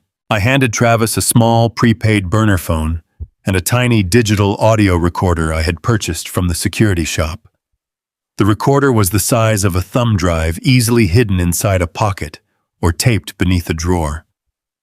I told Travis to get inside the house, act like a regular service technician, and slip the devices directly to his sister. He needed to instruct her to keep the recorder running whenever Andre was in the room. We needed undeniable audio evidence of his threats to use against him in the upcoming custody battle. Travis loaded the tools into the back of his battered white work van. I followed him in my truck, staying several car lengths behind, as we drove toward the affluent gated community where Andre and Claire lived. The neighborhood was a sprawling maze of manicured lawns, massive stone houses, and expensive imported cars, parked in wide circular driveways. It was an environment built entirely on the illusion of perfection. I parked my truck on a side street, keeping a clear line of sight to the front of their property. Travis pulled his white van right up to the heavy iron security gates. Through my binoculars, I watched him lean out the window, holding a fake printed work order. The security guard glanced at the clipboard, verified the requested maintenance call for the kitchen leak, and pressed the button to open the gates. Travis drove through, smoothly pulling into my son's long driveway. Travis grabbed the heavy canvas tool bag and walked up to the towering oak front door. He rang the bell, keeping his head down. A few moments later, the door opened. I could see Claire standing in the foyer, wearing a loose sweater, looking exhausted and pale. Travis muttered something about being dispatched for the plumbing issue. Claire nodded, stepping back to let him inside. The heavy door closed behind them, shutting me out. I sat in the cab of my truck, staring at the silent house. The afternoon sun was beating down on the windshield, but I felt perfectly cold. Every second Travis was inside that house felt like a dangerous eternity. Inside the kitchen, Travis set the heavy tool bag down on the marble floor. He opened the cabinet beneath the sink and began loudly clanking his wrenches against the metal pipes to create a realistic cover noise. Claire stood near the island, nervously twisting her hands together. She told the supposed plumber to let her know if he needed any towels for the leak. Travis slid out from under the sink. He took off his gray baseball cap and looked directly at her. Claire gasped, stumbling backward against the counter. Her hands flew to her mouth to muffle a scream of pure shock. She had not recognized her own brother under the uniform and the grease. Travis quickly put a finger to his lips, silently urging her to keep quiet. He closed the distance between them, wrapping his arms around her trembling shoulders. "I am here, Claire," he whispered fiercely into her hair. "Roland told me everything. We know about the bankruptcy. We know about his threats. We are getting you out of here." Tears immediately flooded Claire's eyes, spilling hot and fast down her pale cheeks. She clung to Travis, shaking uncontrollably, as the sheer relief of finally being heard washed over her. She whispered that she was so scared that Andre had forced her to sign medical proxy papers that morning that he was constantly watching her every move. Travis reached into the pocket of his coveralls and pulled out the prepaid burner phone and the tiny digital audio recorder. He pressed them firmly into her hands, forcing her to look at him. "You need to hide these immediately," he told her, his voice low and urgent. "Do not use the phone unless it is an absolute emergency. Keep the recorder hidden in your pocket or taped under this kitchen counter. We need you to capture his voice. We need him on tape making those threats so we can destroy him in family court. Roland has a plan to bankrupt him completely, but you have to hold on for just a little longer. Can you do this for me, Claire?" Claire looked down at the devices in her hand. The terror in her eyes was slowly being replaced by a desperate, hardened resolve. She was fighting for her unborn child now. She nodded, wiping her tears with the back of her sleeve, and quickly slipped the phone and the recorder deep into the pocket of her loose sweater. Travis smiled, giving her one last reassuring squeeze. He told her to stay strong, that they were coming back for her before the wedding rehearsal. He dropped to his knees and slid back under the sink, preparing to pack up his tools and make a clean exit. But out on the street, I saw something that made my blood run cold. A sleek, dark, imported sedan turned sharply onto the manicured street. It was moving entirely too fast, tearing past the neighboring houses. I recognized the license plate instantly. It was Andre. He was supposed to be at his brokerage firm until 6:00 house clock. He was supposed to be tied up in meetings with his elite clients. But the decoy transfer must not have been enough to soothe his frantic paranoia. The loan sharks had rattled him too deeply. He had come home early to lock down his wife. I grabbed my phone and dialed the burner device we had just given Claire, praying she had it turned on. The line rang endlessly, going straight to a generic voicemail. I cursed, slamming my hand against the steering wheel. I could not blow the horn. I could not run up to the door without exposing the entire operation and putting them in immediate physical danger. I watched helplessly through the windshield as Andre's sedan aggressively pulled into the driveway, boxing in Travis's white work van. Andre threw his car into park and stepped out. His suit jacket was unbuttoned, his tie was pulled loose, and his face was twisted into an expression of absolute explosive fury. He stared at the strange van in his driveway, his posture radiating aggressive suspicion. Inside the house, Travis was just zipping up his canvas tool bag when the heavy mechanical hum of the garage door opening vibrated through the kitchen floor. Claire froze, her eyes going wide with renewed terror. She looked at the digital clock on the oven.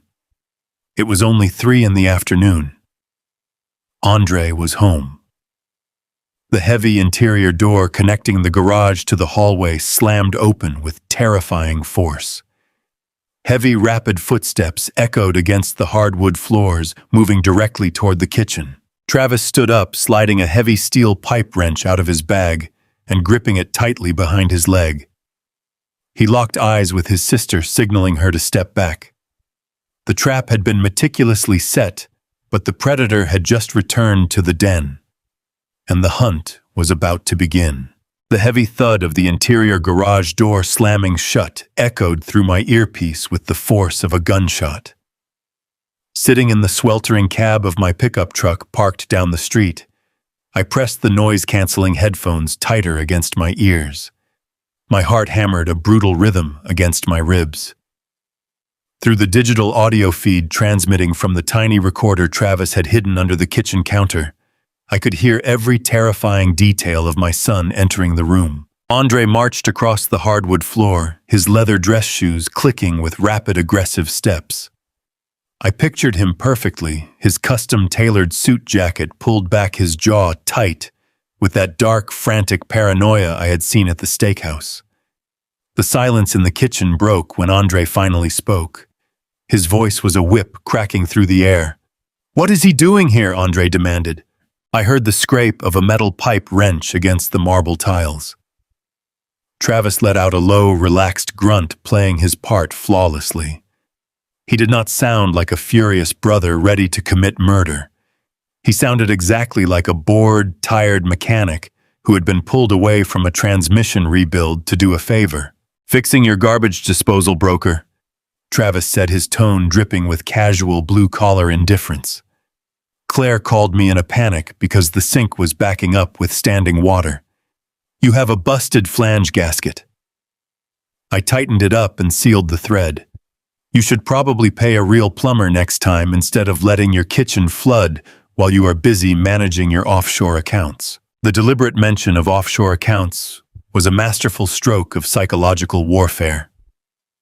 I smiled grimly in the dark cab of my truck. Travis was testing the waters, poking the bear, just enough to maintain his cover as an abrasive brother-in-law, without revealing that we knew the whole truth. I heard Andre shift his weight. The sheer disdain he held for Travis radiated through the audio feed. "You do not need to concern yourself with my finances, Travis, and you do not need to be in my house. I told Claire to call the estate management company. We do not need you tracking grease across our floors. Pack up your cheap tools and get out of my home." There was a tense, agonizing pause. I held my breath, waiting to see if Travis would snap. I prayed to God the young man would remember our plan and keep his temper in check. A fight right now would ruin everything and give Andre the legal ammunition he desperately needed to lock Claire away. "Do not worry, man." Travis finally sighed, zipping up his heavy canvas tool bag with a loud metallic rasp. "I am already done. Good luck with the wedding." I heard Travis walk heavy-footed toward the front of the house. The massive oak door opened and clicked shut. Travis was out. He had delivered the burner phone and the recording device. He had done his job perfectly, but the relief I felt vanished in less than a second, because now Claire was completely alone with a predator. The silence that settled over that kitchen was thick and suffocating. Through the earpiece, I could hear Claire taking small, ragged breaths. She was terrified. She was standing mere feet away from a man who viewed her not as a wife or the mother of his child, but as a financial asset waiting to be liquidated. "Well, why did you call him?" Andre asked, his voice dropping to a low, venomous whisper. "I explicitly told you to contact the property manager. Why did you bring your white trash brother into my pristine house, Claire? What did you say to him?" "I did not say anything." Claire stammered, her voice shaking so badly it broke my heart.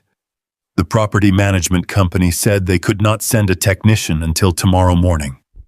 The water was leaking everywhere. I panicked. I just wanted to protect the hardwood floors.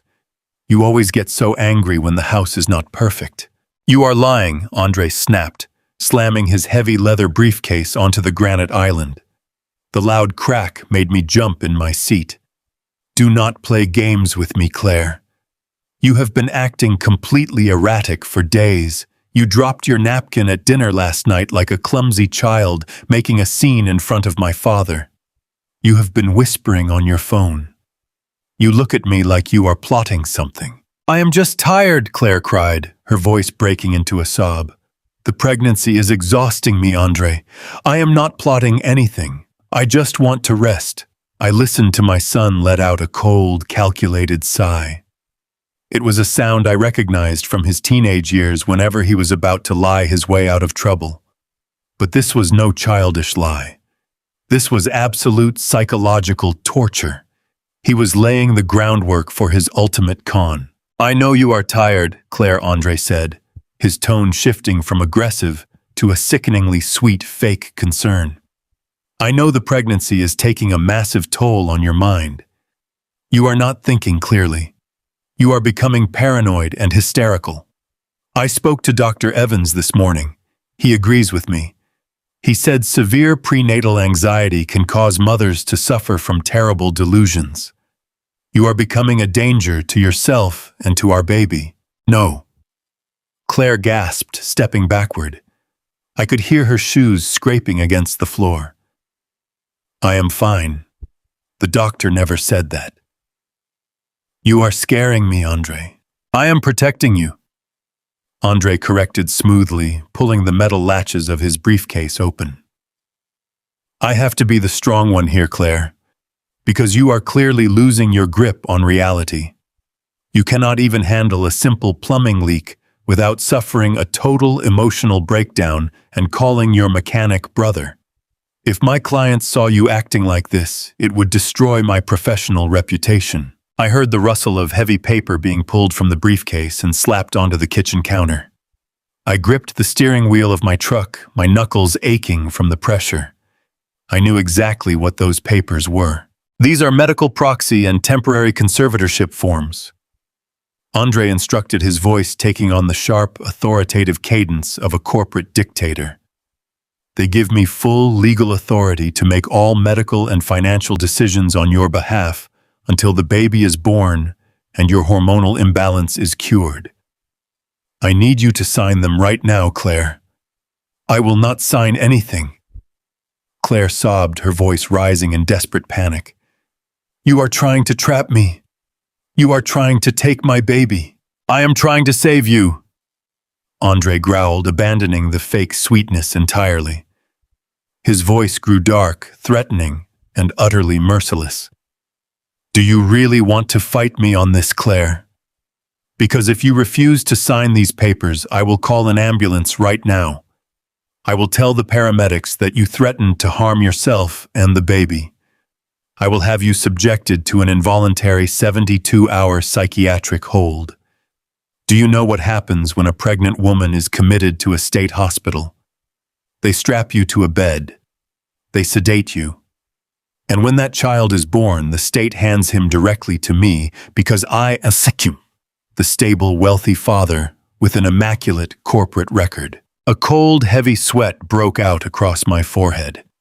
My son was weaponizing his corporate prestige and the legal system to systematically crush the woman he promised to love. He was using the very wealth I had provided for him to build a prison for my grandson. Sign the papers, Claire Andre commanded, tapping a pen against the granite counter. Sign them and I will put you in a beautiful private facility after the wedding where you can rest.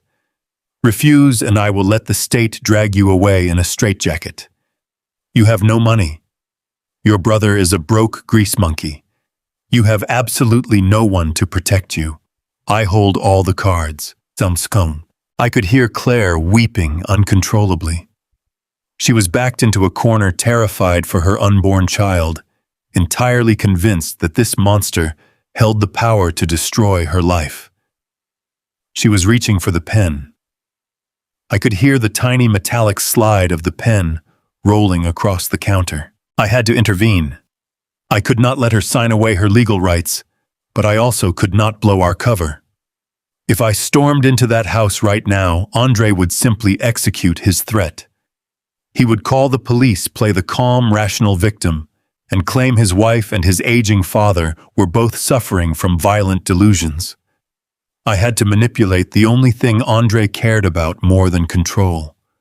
I had to manipulate his boundless, insatiable greed. I pulled my cell phone from my pocket, taking a deep breath to steady my racing heart. I smoothed my hand over my face, adopting the persona of the proud, oblivious father. I channeled every ounce of corporate discipline I had learned managing hostile rail unions. I needed to be loud, cheerful, and dripping with money. I dialed his number. Through the hidden audio feed, I heard Andre's phone begin to ring inside the kitchen. The sudden sharp sound cut right through Claire's sobbing. Hold on, Andre snapped. I listened to him pick up the device. He cleared his throat, taking a deep breath to mask his rage. When he answered, his voice was a masterpiece of slick, charming deception. Hey, Dad, Andre said, sounding like the perfect golden son. What a nice surprise. I was just helping Claire finalize some last-minute wedding details. Andre, my boy! I boomed into the receiver, keeping my tone jovial and loud. I hope I am not interrupting anything important. I was just sitting here at the house looking over the caterer's final numbers for the rehearsal dinner and feeling incredibly proud of you. I just had to call and hear my son's voice. You are never interrupting, Dad, Andre replied smoothly. We are just hanging out in the kitchen. Claire sends her love. I closed my eyes, fighting the urge to scream at him. Instead, I laughed a hearty, booming laugh that echoed in the quiet cab of my truck. That is wonderful, son. Listen. I wanted to give you a quick update on that wedding fund transfer. I know the bank only pushed through $5,000 this morning, and I did not want you stressing out over the venue payments. You know how these Federal Reserve security checks can be a real headache. I heard Andre let out a small, tight breath. His greed was instantly activated. Yes, Dad, I saw the partial deposit. It is a bit frustrating because the venue is asking for the full balance, but I am handling it. I told them my father is a man of his word. Exactly right, I said, injecting a note of conspiratorial excitement into my voice. I just got off the phone with Wallace down at the main branch. He assured me the remaining $145,000 will clear all the security hurdles and hit your account by tomorrow afternoon. But seeing as how you are marrying such a wonderful girl and giving me my first grandson, I decided to call Wallace back and authorize an additional $20,000 bump. I want you two to upgrade that honeymoon to the Maldives. First class all the way, son. The silence on the other end of the line was absolute. Through the earpiece connected to the hidden kitchen mic, I could hear the profound shift in the room. Andre had completely forgotten about the medical proxy forms. He had completely forgotten about locking his wife in a psychiatric ward. The phantom promise of $165,000 in untraceable cash had completely rewired his sociopathic brain. He desperately needed that money to pay off the loan sharks by tomorrow morning. He needed to keep me happy at all costs. Dad, Andre said, his voice thick with genuine, desperate gratitude. You do not have to do that. That is incredibly generous. I do not even know what to say. You do not have to say a thing, my boy, I replied, smiling fiercely in the dark. You just focus on the big picture. We talked about building generational wealth at dinner last night, and you were absolutely right. Once this wedding is over and the dust settles, I want to sit down with you and look at transferring my entire rail pension into your new investment portfolio. I am talking over $2 million, Andre. I want you to manage my entire legacy. I heard a sharp intake of breath through the hidden mic. I had just dangled the ultimate prize in front of a starving predator. Andre's ego and his desperate financial ruin made him completely blind to the trap. He was salivating at the thought of stealing my pension to cover his tracks and build his fraudulent empire. That is amazing, Dad, Andre stammered, completely dropping his authoritative tone. I promise you I will generate returns you will not believe. You are making the best decision of your life. I know I am, son, I said, my voice dropping to a warm, steady hum. But listen to me carefully. To make this work, we need total peace and harmony. I need you to be the perfect husband this week. No stress, no drama. Claire needs a calm environment for the baby. I want you to treat her like absolute royalty. If she wants to rest, let her rest. If she wants to see her brother, let her see him. Happy wife, happy life, right? I need my grandson coming into a peaceful world before I sign over my accounts. I understand completely, Dad, Andre replied instantly, eager to comply with my demands. You are absolutely right. Claire is my top priority. I am going to make sure she is completely relaxed and pampered. No stress at all. Good boy, I said. I will let you get back to your evening. Tell Claire I cannot wait to see her walk down the aisle. The money will be there tomorrow. I hung up the phone. I kept the noise-canceling headphones pressed to my ears, waiting to see if the manipulation had worked. Inside the kitchen, Andre let out a loud, triumphant laugh. I heard the sound of papers being snatched off the granite counter. "You are lucky," Claire Andre said, his voice buzzing with arrogant adrenaline. "My old man just saved your life. He is bumping the transfer and handing me his entire pension. I am going to be running an 8-figure portfolio by Christmas." I heard the snap of his briefcase closing. "We are done talking for tonight," he commanded. "Go upstairs and go to sleep. Do not call your brother. Do not ruin this for me. I am going to my home office to prep the wire transfer documents. If you behave yourself tomorrow, we can forget about the medical proxy." I heard Andre's heavy footsteps walking away from the kitchen, heading down the hall. A few seconds later, the heavy oak door of his home office clicked shut. In the silence of the kitchen, I heard Claire let out a long, trembling exhale. She was safe. I had bought us exactly 48 hours.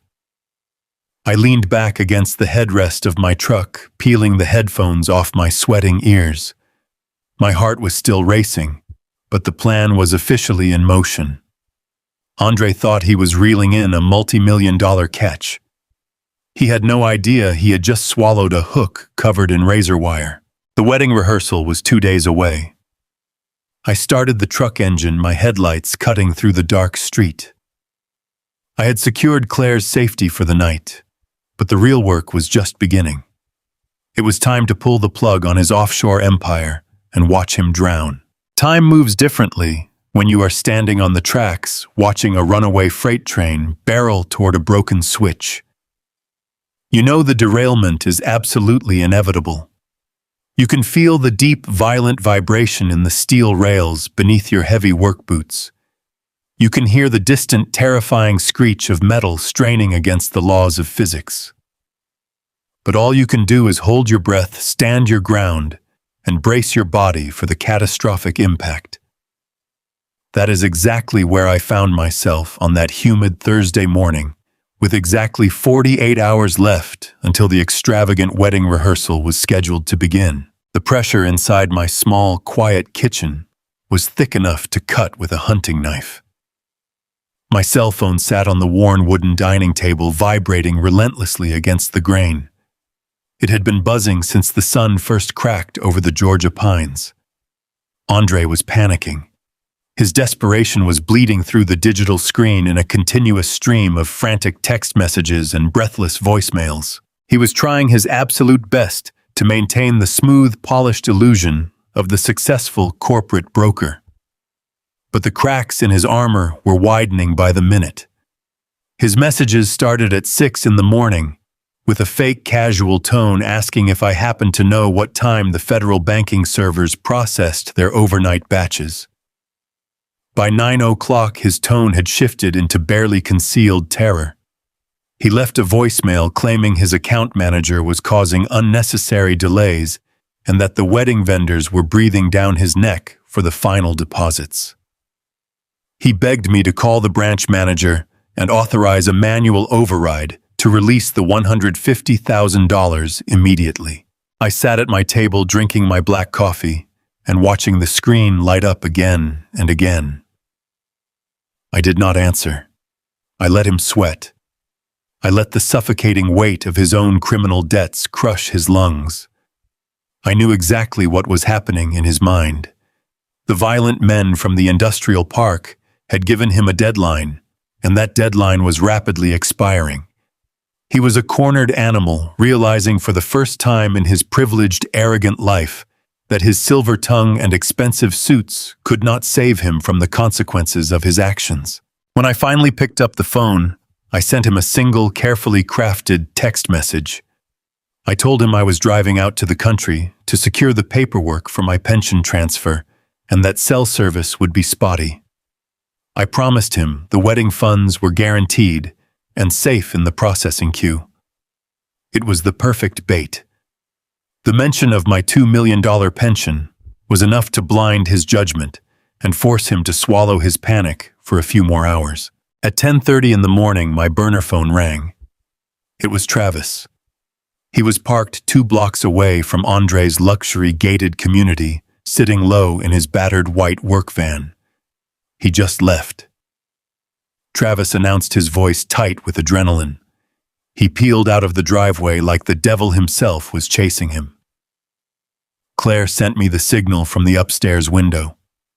He told her he had a sudden high-stakes investor meeting downtown to secure emergency capital for a client. I felt a dark, humorless smile touch the corners of my mouth. A high-stakes investor meeting. That was my son's elegant way of saying he was driving back to that rusted-out alleyway to beg a violent loan shark for an extension on his life. It was pathetic.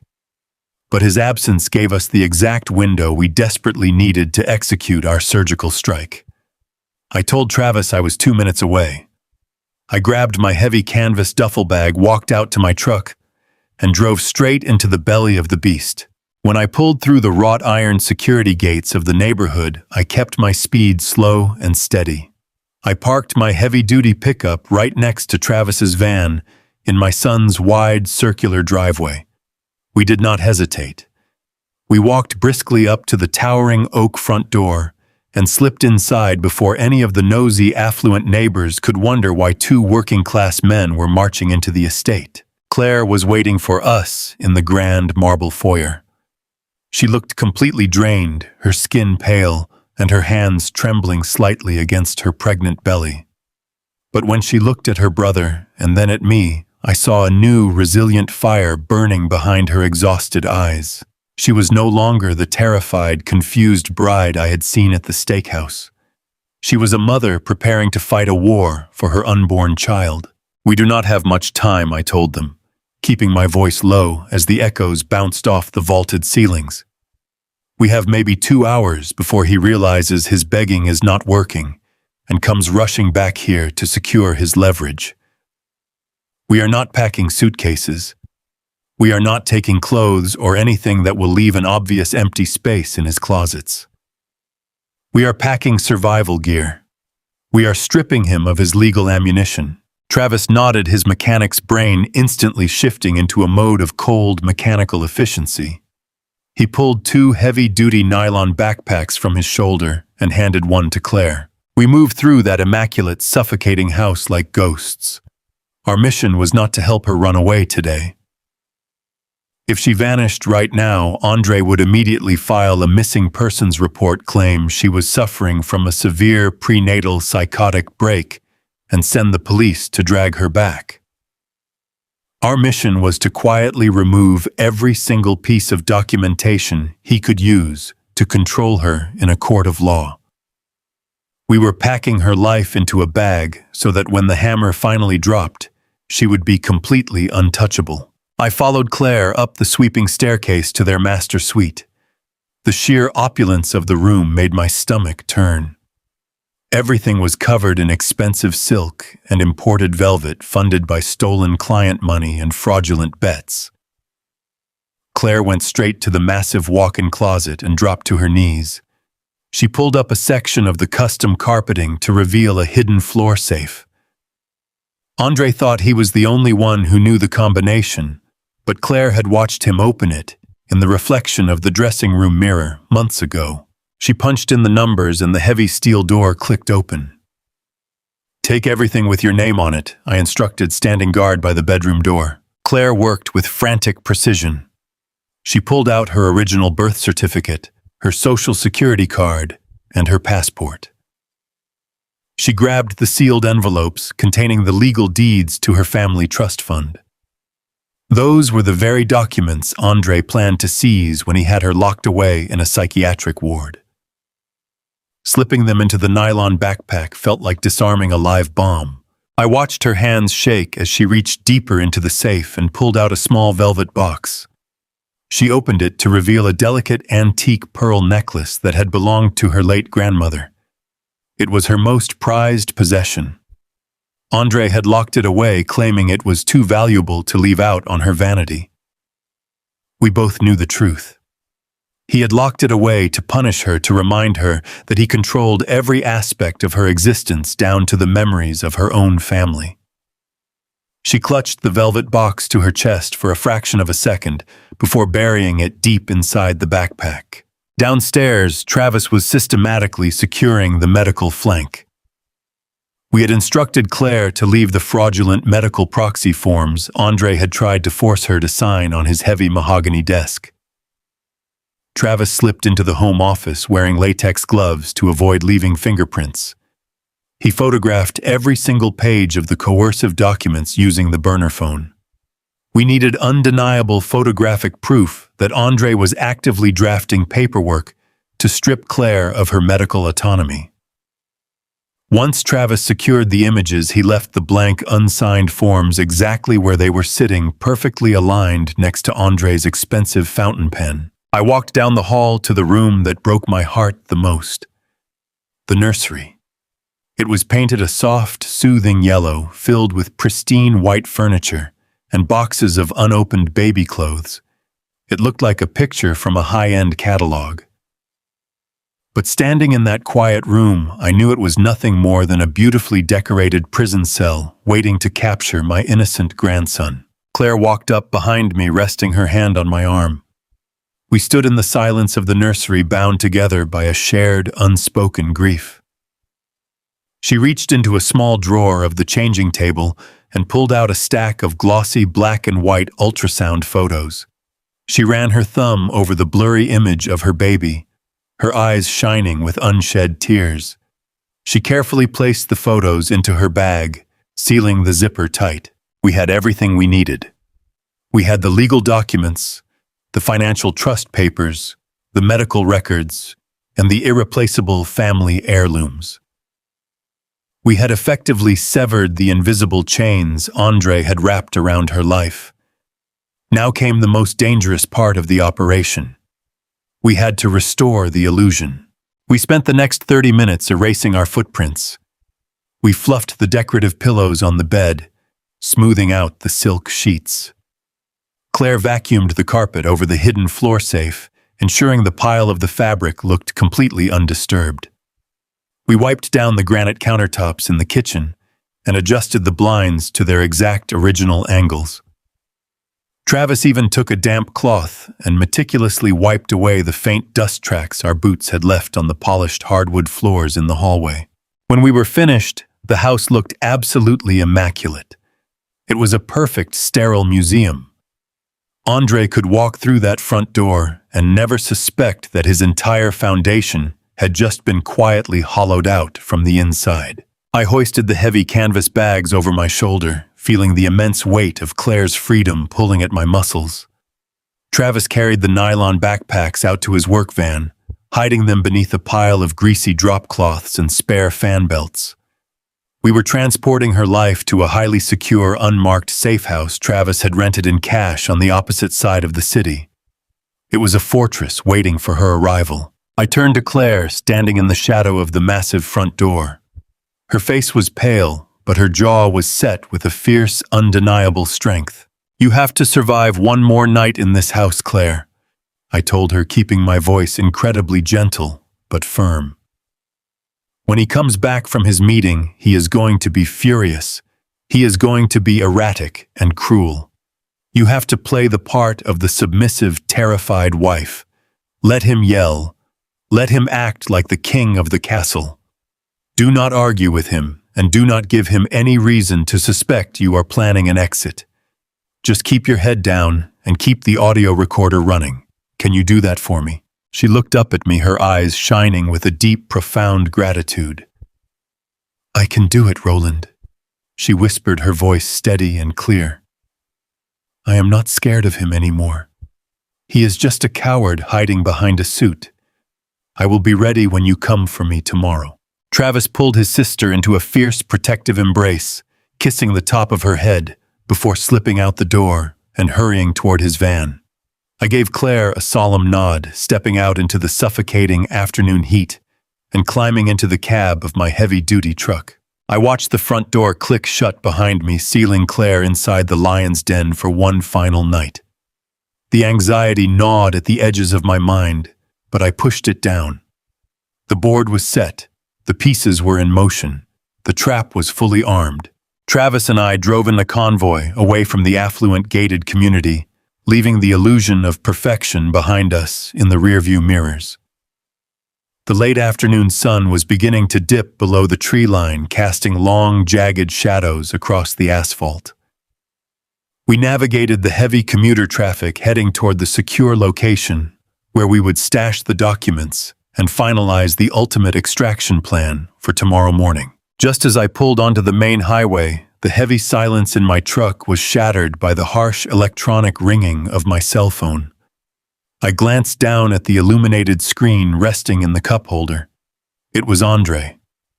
I let it ring 3 times, regulating my breathing, slowing my heart rate down to a calm, methodical rhythm. I reached out and pressed the answer button, putting the phone on the loudspeaker, so his voice filled the cab of the truck. "Dad," Andre shouted the moment the line connected.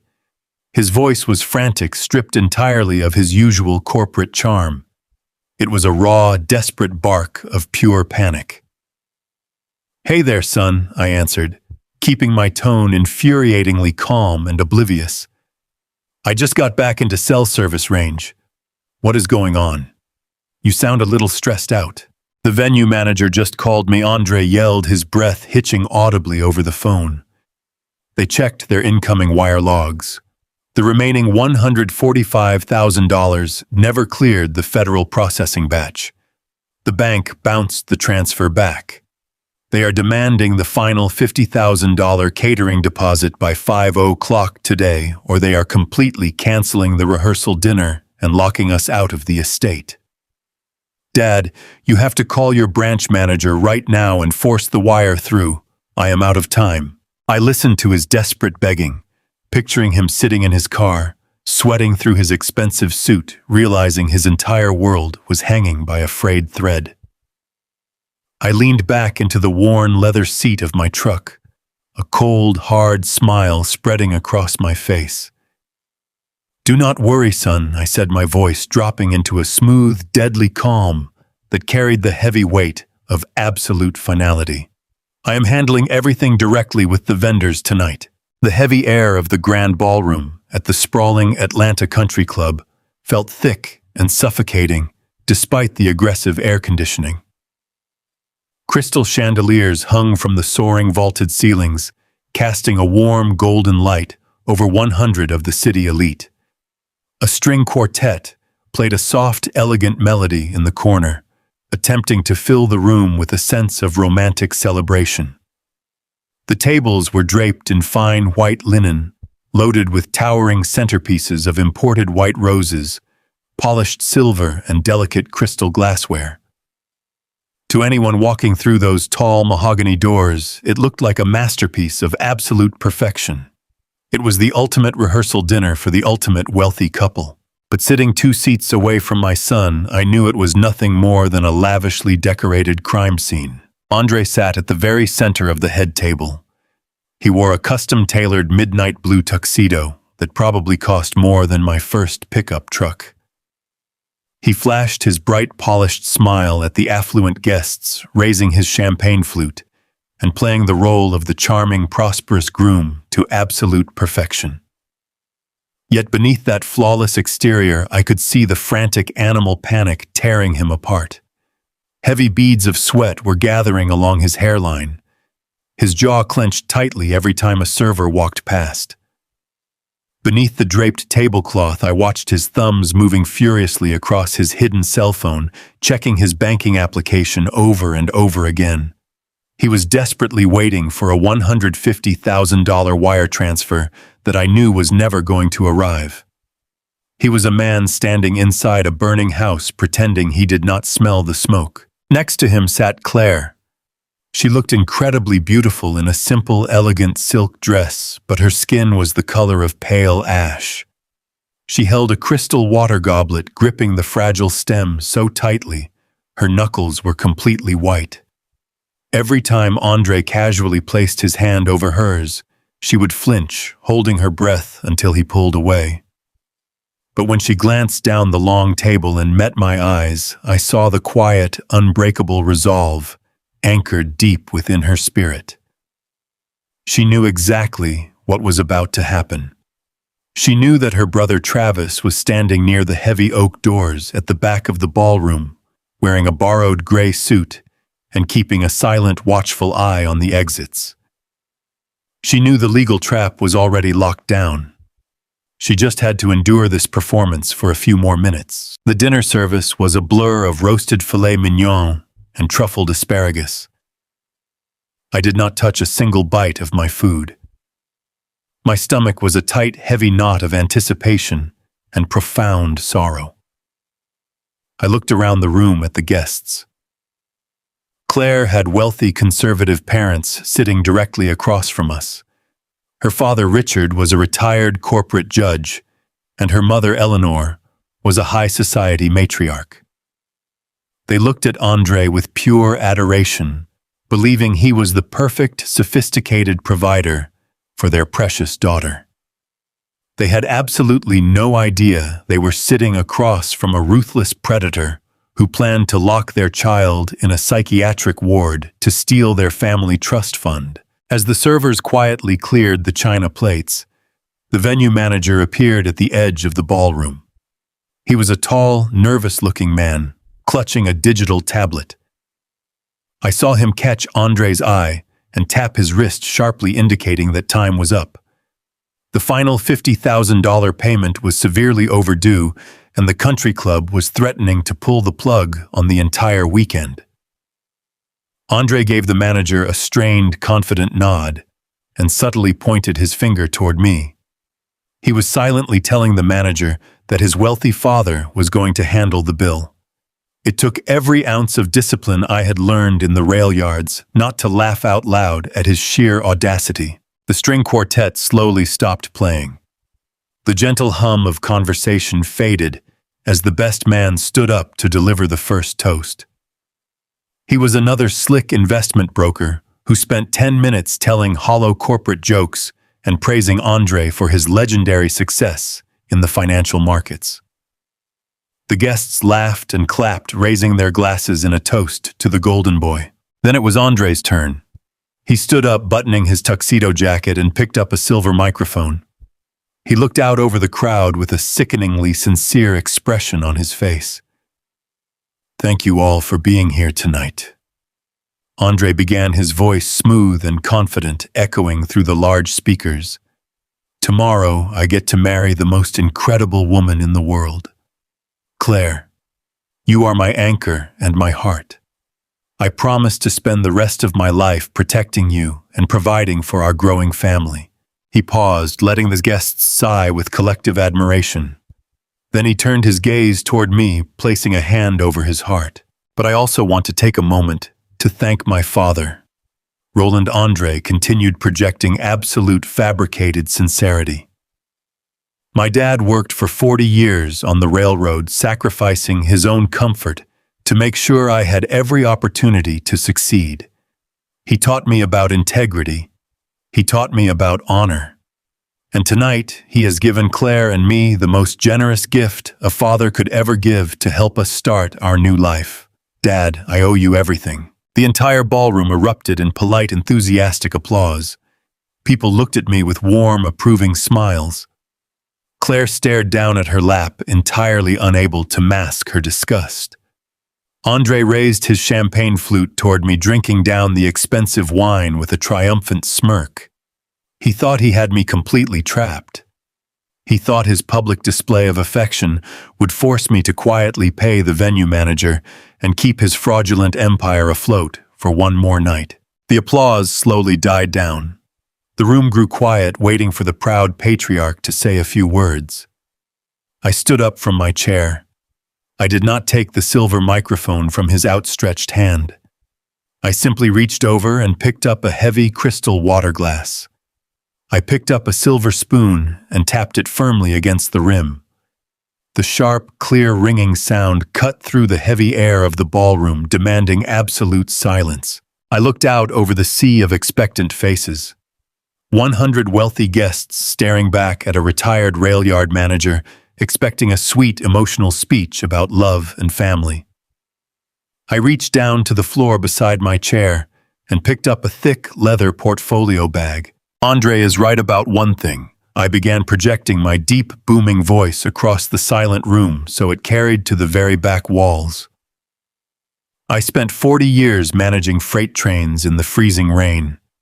I spent 4 decades breathing in diesel fumes and breaking my back so my son could wear expensive suits and sit in a high-rise office. I taught him about hard work. I taught him about the value of an honest dollar. I unzipped the leather portfolio and pulled out a stack of thick manila folders. I held them in my calloused hands, feeling the heavy weight of the forensic accounting reports, the legal trust documents, and the printed transcripts. But unfortunately, my son did not learn a single thing about honor. I continued, my voice dropping into a cold, relentless cadence. A murmur of sudden confusion rippled through the ballroom. Andre's confident smile faltered. His brow furrowed, and he took a slight step toward me, lowering his voice to a frantic whisper. "Dad, what are you doing?" "Sit down." I ignored him completely. I turned to Claire's parents sitting across the table. I handed the first manila folder directly to her father, Richard. I handed the second folder to her mother, Eleanor. Then I turned and held out a third folder. Travis stepped out from the shadows at the back of the room, walked briskly up to the head table, and took the folder from my hand.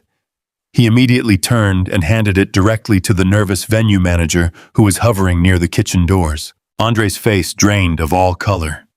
His eyes darted from the folders to my face, to Travis, and then to Claire. He suddenly realized he was completely surrounded. "I promised to pay for this wedding," I announced, speaking clearly and deliberately to the entire room. "I wired $150,000 to my son to cover these beautiful flowers, this prime rib dinner, and the massive estate rental for tomorrow. But it turns out my son has already spent the budget." The ballroom was so quiet, you could hear a pin drop. Richard opened the manila folder, his eyes scanning the first page of the forensic accounting report. I watched the older judge's face transform from polite confusion to absolute horrified shock as he read the documented proof of Andre's massive embezzlement and his offshore crypto gambling debts. "Dad, stop!" Andre hissed, his voice cracking with genuine panic. He lunged forward, grabbing my arm. "You are confused. You do not know what you are talking about. You are ruining the dinner." I did not flinch. I grabbed his wrist with my heavy, calloused hand and squeezed hard enough to make him wince, tearing his grip away from my jacket. He did not spend the wedding budget on catering. I continued, speaking directly to Claire's parents and the silent crowd. He spent it trying to pay off violent loan sharks because he has stolen hundreds of thousands of dollars from his own brokerage clients. He is completely bankrupt, and his plan to pay back the rest of his criminal debt involves the woman sitting right next to him. Andre stumbled backward, knocking his chair over with a loud crash. He looked around the room, his chest heaving. "It is a lie," he shouted, his voice echoing off the vaulted ceilings. "He is lying. He is having a mental breakdown. Do not listen to him. Claire, tell them he is crazy." Claire stood up from the table. She did not look at him. She walked smoothly around the chairs and stood directly behind her father, placing her hands firmly on the back of his seat. I pulled my cell phone from my pocket. I had spent the afternoon connecting it to a powerful portable Bluetooth speaker I had concealed under my chair. I tapped the screen, opening the audio file Travis had recorded inside the kitchen the day before. "I think we should let Andre speak for himself," I said. I pressed play. The volume on the speaker was turned to maximum. The crystal-clear recording of Andre's own voice blasted through the elegant ballroom, drowning out the faint sounds of the kitchen staff. "Do you really want to fight me on this?" "Claire," the recorded voice of my son snarled through the speakers. "Because if you refuse to sign these papers, I will call an ambulance right now. I will tell the paramedics that you threatened to harm yourself and the baby. I will have you subjected to an involuntary 72-hour psychiatric hold." A collective gasp swept through the room. Several guests covered their mouths in horror. Claire's mother let out a sharp, terrified cry, grabbing her husband's arm. Richard stared at Andre, his face turning purple with rage. Andre froze his eyes wide with absolute terror. He stared at the speaker as if it were a venomous snake. "Turn that off!" he screamed, lunging toward my chair. "Turn it off right now!" Travis intercepted him. The young mechanic stepped squarely into Andre's path, shoving him backward with a firm, heavy hand against his chest. Travis stood like a brick wall, blocking my son from reaching the table. The recording continued mercilessly, broadcasting the darkest, most evil corners of Andre's mind to his friends, his colleagues, and his wealthy in-laws. "Do you know what happens when a pregnant woman is committed to a state hospital?" The recording boomed. "They strap you to a bed. They sedate you. And when that child is born, the state hands him directly to me because I am the stable, wealthy father with an immaculate corporate record." The sheer brutality of the words hung in the air. There was no denying it. There was no context that could possibly excuse it. It was a raw, unfiltered confession of psychological torture and premeditated legal kidnapping. "Sign the papers." "Claire," the recorded voice commanded, cold and relentless. "Sign them and I will put you in a beautiful private facility after the wedding where you can rest. Refuse and I will let the state drag you away in a straitjacket. You have no money. Your brother is a broke grease monkey. You have absolutely no one to protect you. I hold all the cards." I pressed a button on my phone, stopping the audio. The silence that rushed back into the ballroom was suffocating. I looked at my son. He was breathing in ragged, shallow gasps, staring at the faces of the people around him. He looked at his wealthy corporate friends, who were staring back at him with pure disgust. He looked at the venue manager, who was frantically reading the bank fraud documents, realizing the $50,000 check was never going to arrive. He looked at Claire's father, who was slowly standing up from his chair, his hands balled into tight, furious fists. Andre's perfectly manicured public facade had completely shattered. The arrogant investment broker was gone. The charming groom was dead. He was standing in the middle of a grand, elegant ballroom, completely exposed as a desperate, broke, and dangerous predator. "You do not hold any cards anymore, Andre," I said, my voice dropping to a quiet, lethal whisper that carried across the entire room. "You are completely bankrupt. The trust fund I set up today legally guarantees you will never see a single penny of my money. The forensic file in Richard's hands guarantees you will be disbarred and prosecuted for corporate theft. And the recording guarantees you will never be allowed near Claire or my grandson for the rest of your miserable life." The room erupted. Guests began standing up, shouting in confusion and anger.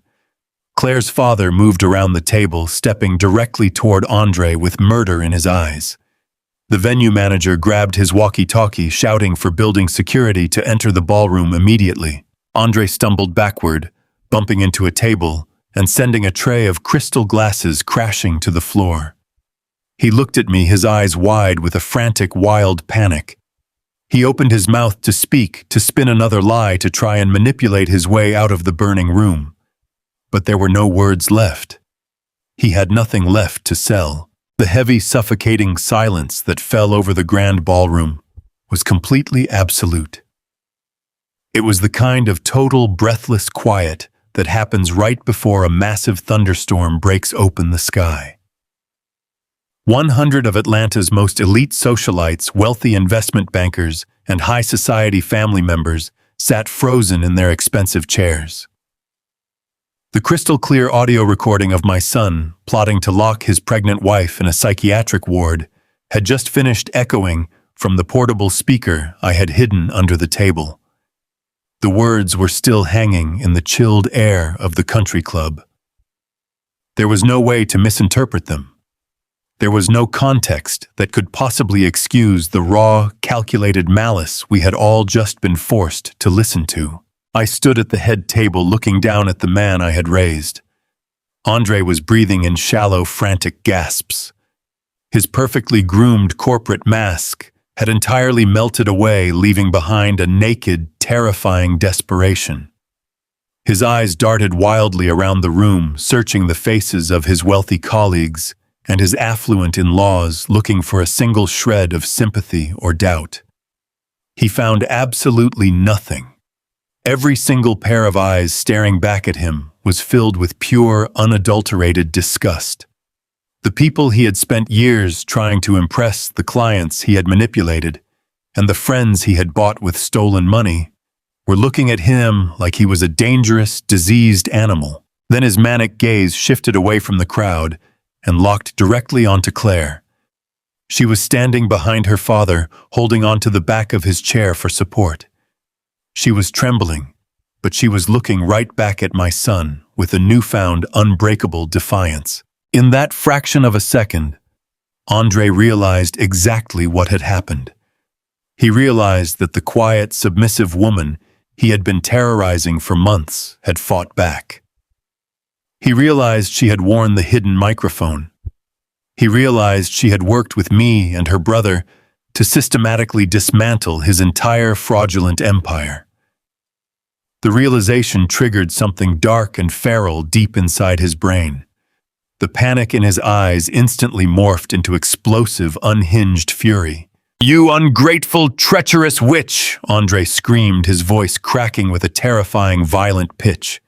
It was a sound completely devoid of humanity.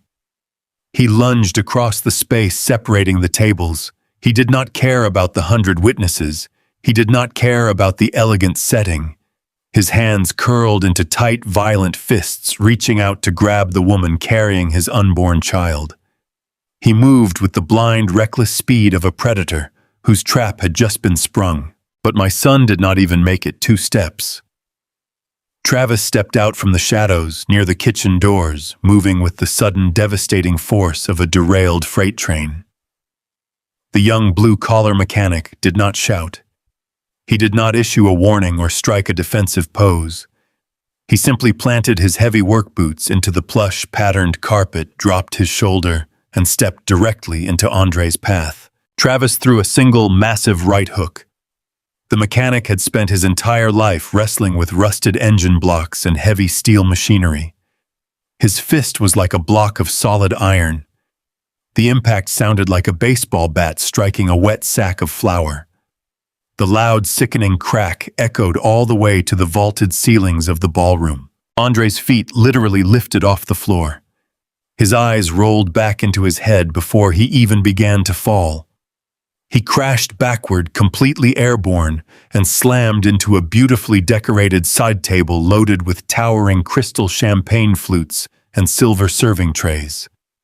The entire table collapsed under his weight. Hundreds of delicate glass flutes shattered simultaneously, raining down over his expensive, custom-tailored midnight blue tuxedo like glittering snow. A collective gasp swept through the wealthy crowd.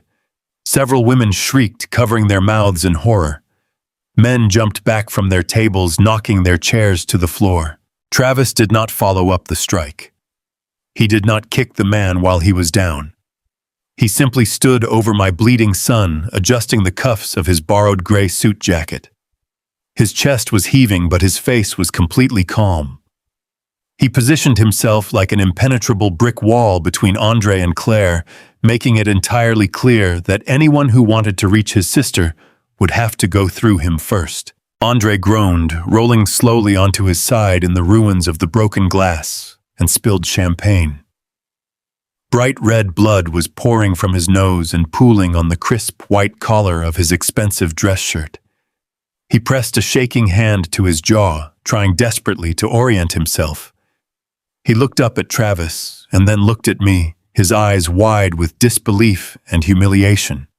He was a man who had spent his entire life believing his silver tongue and his corporate wealth made him completely untouchable. Now he was tasting his own blood on the floor of a country club. "You cannot do this to me," Andre hissed, his voice slurring heavily as he tried to push himself up on his elbows. "I am a senior vice president. I am a wealthy man. You cannot humiliate me like this. I will sue every single one of you. I will ruin you." He was still trying to cling to the illusion. He was still trying to project the arrogant power of a corporate king. But the illusion was already dead. The tall, nervous venue manager stepped forward from the edge of the room.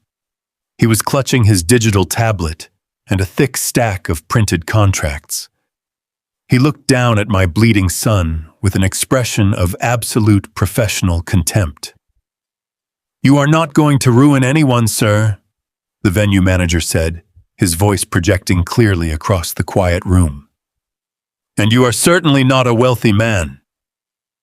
Andre stopped struggling, looking up at the manager with sudden, confused panic. "I just finished reviewing the master catering and venue contracts you signed for this entire weekend." The manager continued tapping the screen of his tablet. "When you booked this estate, you explicitly insisted on leaving your father's name off all the financial agreements.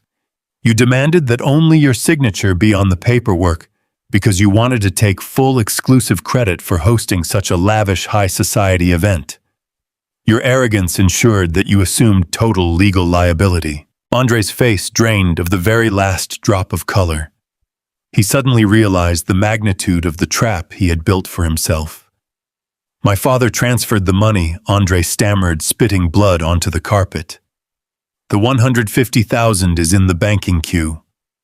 "No, it is not," I interjected, stepping forward, so I was standing right beside the manager. "I canceled the wire transfer yesterday morning. There is no money in your account, Andre. There is only a massive gaping hole." The venue manager nodded in agreement. "Because your bank just formally rejected our attempts to process the $50,000 final deposit, we are officially holding you in breach of contract. You are personally and legally liable for the entire $150,000 wedding debt, starting right this second.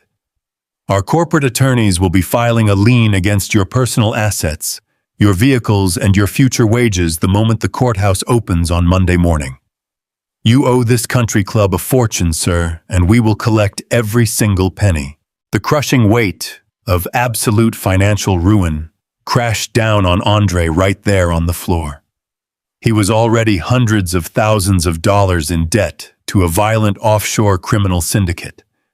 Now he was personally liable for a massive luxury event he could never possibly pay for. He had stolen from his clients, he had lied to his family, and he was completely boxed in. He had absolutely no leverage left. "Dad," Andre whimpered, dropping his arrogant facade completely. He looked up at me with the terrified, pleading eyes of a cornered child. He reached a shaking, blood-stained hand out toward my shoes. "Dad, please. You have to write the check. You promised to pay for this. You have to fix it. The loan sharks are going to kill me. Please protect me." I stared down at the boy I had raised. I looked at the son I had sacrificed 40 years of my life to support. I had spent countless freezing nights in the rail yards breathing in toxic diesel fumes and breaking my back to make sure he never knew the sting of poverty. I felt a deep, profound, agonizing sorrow for the innocent child he used to be. But looking at the man bleeding on the floor, I felt absolutely zero pity for the predator he had become. "I am not your bank anymore. Andre," I said, my voice low, rumbling and steady. "And I am no longer your protector. A father's job is to protect his family. You stopped being my family the moment you plotted to torture your wife and steal my grandson. You are on your own." Suddenly, the heavy, towering mahogany doors at the very back of the grand ballroom swung wide open with a loud, dramatic groan. The entire room turned to look. The string quartet had completely packed up their instruments. The catering staff had backed away against the walls. A team of 6 men and women walked briskly into the opulent room. They were not wearing expensive tailored tuxedos or glittering evening gowns. They were dressed in dark tactical windbreakers with the bright yellow letters FBI printed in bold across their backs. They moved with absolute, overwhelming tactical precision, fanning out across the ballroom and securing all the secondary exits. The thick, heavy boots of the federal agents thudded against the polished hardwood floors, cutting through the silence of the country club. A tall, stern-looking senior agent stepped forward, his eyes scanning the room, before locking directly onto my son, shivering in the broken glass. I had not simply spent my afternoon at the lawyer's office drafting an irrevocable trust fund. I had taken the comprehensive forensic accounting file, the fraudulent bank statements, and the digital audio recordings of Andre's illegal offshore syndication deals directly to the corporate fraud division of the Federal Bureau of Investigation. I had handed the federal government the absolute key to a massive multi-million-dollar embezzlement and wire fraud case on a silver platter. I had personally orchestrated my own son's takedown. The senior agent walked right up to the wreckage of the table. He reached down to his tactical belt and pulled out a heavy pair of solid steel handcuffs. Andre Thurman, the federal agent, announced, his voice ringing with absolute uncompromising authority. "You are under arrest for federal wire fraud, grand larceny, corporate embezzlement, and conspiracy to commit extortion.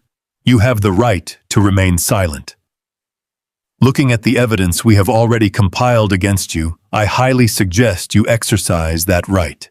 Two junior agents stepped forward, grabbing Andre roughly by his tailored sleeves and hoisting him to his feet. They did not care that he was wearing a custom tuxedo. They slammed him forward against the polished wooden paneling of the ballroom wall, spinning him around and snapping the cold steel cuffs onto his wrists. The sharp, metallic clicking sound of the locking mechanism echoing through the quiet room was the most beautiful sound I had heard in my entire life. It was the sound of absolute justice finally catching up to a man who thought his wealth made him a god. Andre did not try to fight the federal agents. He did not scream or argue his innocence. The brutal physical and psychological shock of the last 10 minutes had completely broken him. The fight had been entirely beaten out of his spirit. He hung his head, his shoulders slumping heavily as the agents turned him around to face the crowd. They marched him directly down the center aisle of the grand ballroom. It was the ultimate devastating walk of shame. He had to walk past the 100 wealthy guests he had spent months trying so desperately to impress. He had to walk past his elite investment clients, his senior corporate bosses, and his high society friends. They watched him being paraded out in chains, their faces twisted into expressions of absolute revulsion and horror. People whispered furiously, pointing their fingers. His entire professional and social reputation was completely incinerated in a matter of seconds. He was no longer the charming golden boy of the Atlanta financial district. He was nothing more than a common, pathetic thief, a dangerous con artist being dragged away to a federal holding cell. As he passed by the head table, Andre slowly lifted his chin and looked me right in the eye one final time. There was no anger left in his face. There was no arrogance and no charm. There was only a hollow, terrifying emptiness. He finally understood that he had lost absolutely everything. I did not blink. I stood my ground, planting my feet firmly on the floor, my chin held high, and watched the federal agents march my son out the heavy oak doors and into the dark, flashing red and blue lights of the Atlanta night. The moment the mahogany doors clicked shut behind the agents, the intense, suffocating pressure in the ballroom finally broke.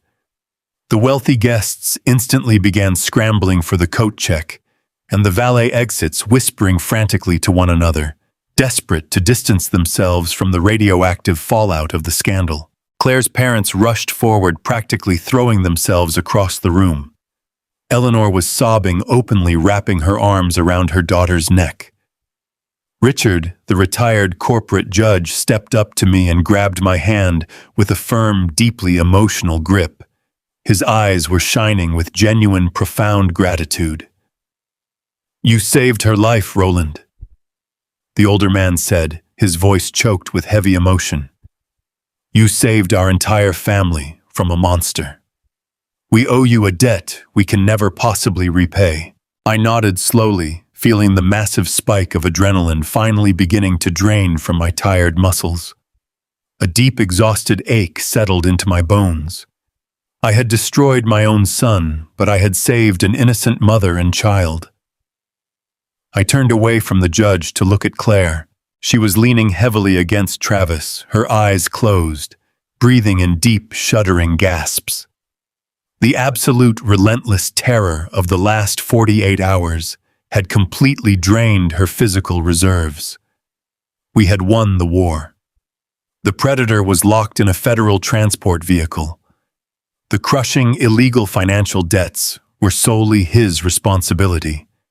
The violent loan sharks would have to deal with the federal government if they wanted their money.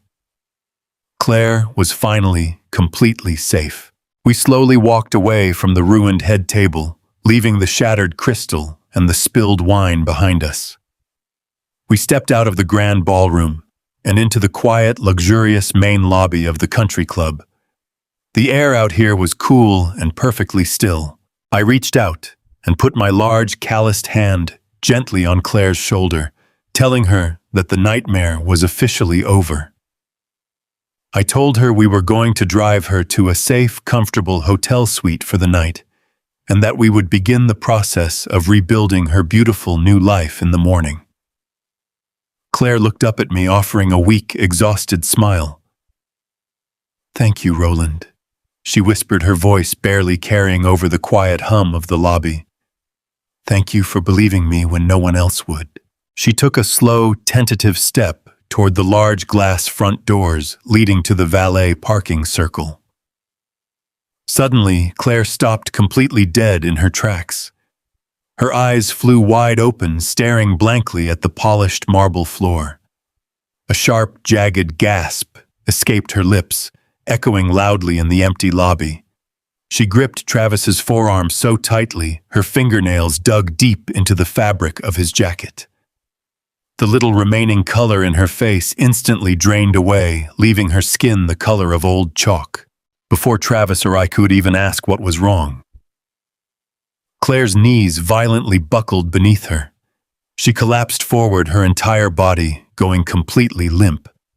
Travis lunged, dropping his center of gravity and catching her just before she crashed into the hard marble tiles. He lowered her gently to the ground, cradling her head against his chest. A dark, sudden pool of fluid began to rapidly spread across the immaculate white tiles beneath her elegant silk dress. The sheer, unrelenting psychological stress of the confrontation, the primal terror of Andre's attack, and the massive emotional shock of the FBI raid had pushed her physical body miles past its breaking point. Her water had just broken prematurely. We were exactly 2 full months away from her actual due date. The monumental victory we had just secured evaporated in a single terrifying instant, replaced by a horrific new reality.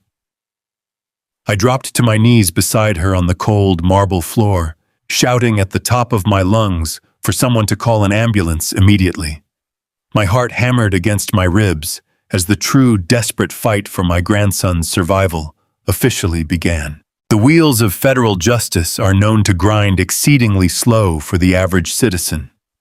But when you hand the United States government a perfectly wrapped package of offshore wire fraud, corporate embezzlement, and premeditated extortion, they tend to move with a terrifying, blinding speed. The morning of Andre's bail hearing, the sky over Atlanta was a bright, piercing blue. It was the kind of pristine southern morning that felt entirely disconnected from the heavy, grim reality waiting inside the federal courthouse downtown. I sat in the second row of the gallery wearing my best Sunday suit. My hands were folded tightly in my lap, resting on the polished wooden pew. The courtroom was vast and intimidating, filled with dark mahogany paneling and the hushed murmurs of legal aides. I watched the heavy side door swing open. 2 federal marshals escorted my son into the room. The sight of him physically knocked the breath out of my lungs. Andre was not wearing the custom-tailored $3,000 midnight blue tuxedo from the rehearsal dinner. He was stripped of his silk ties, his imported leather shoes, and his silver cufflinks. Instead, he shuffled into the room wearing a stiff, ill-fitting county jail uniform. His wrists were shackled in heavy chains that clinked loudly in the quiet room with every step he took. The arrogant, untouchable king of the financial district looked remarkably small. His shoulders were slumped, his face was drawn and pale, and his eyes darted around the room with the frantic energy of a trapped rat. His defense attorney was a high-priced legal mercenary who spoke with a smooth, practiced confidence.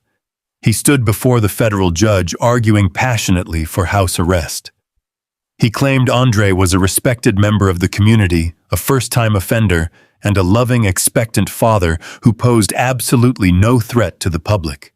He offered to surrender Andre's passport and requested bail be set at a reasonable sum. The federal prosecutor, a sharp, no-nonsense woman in a dark gray suit, did not even blink.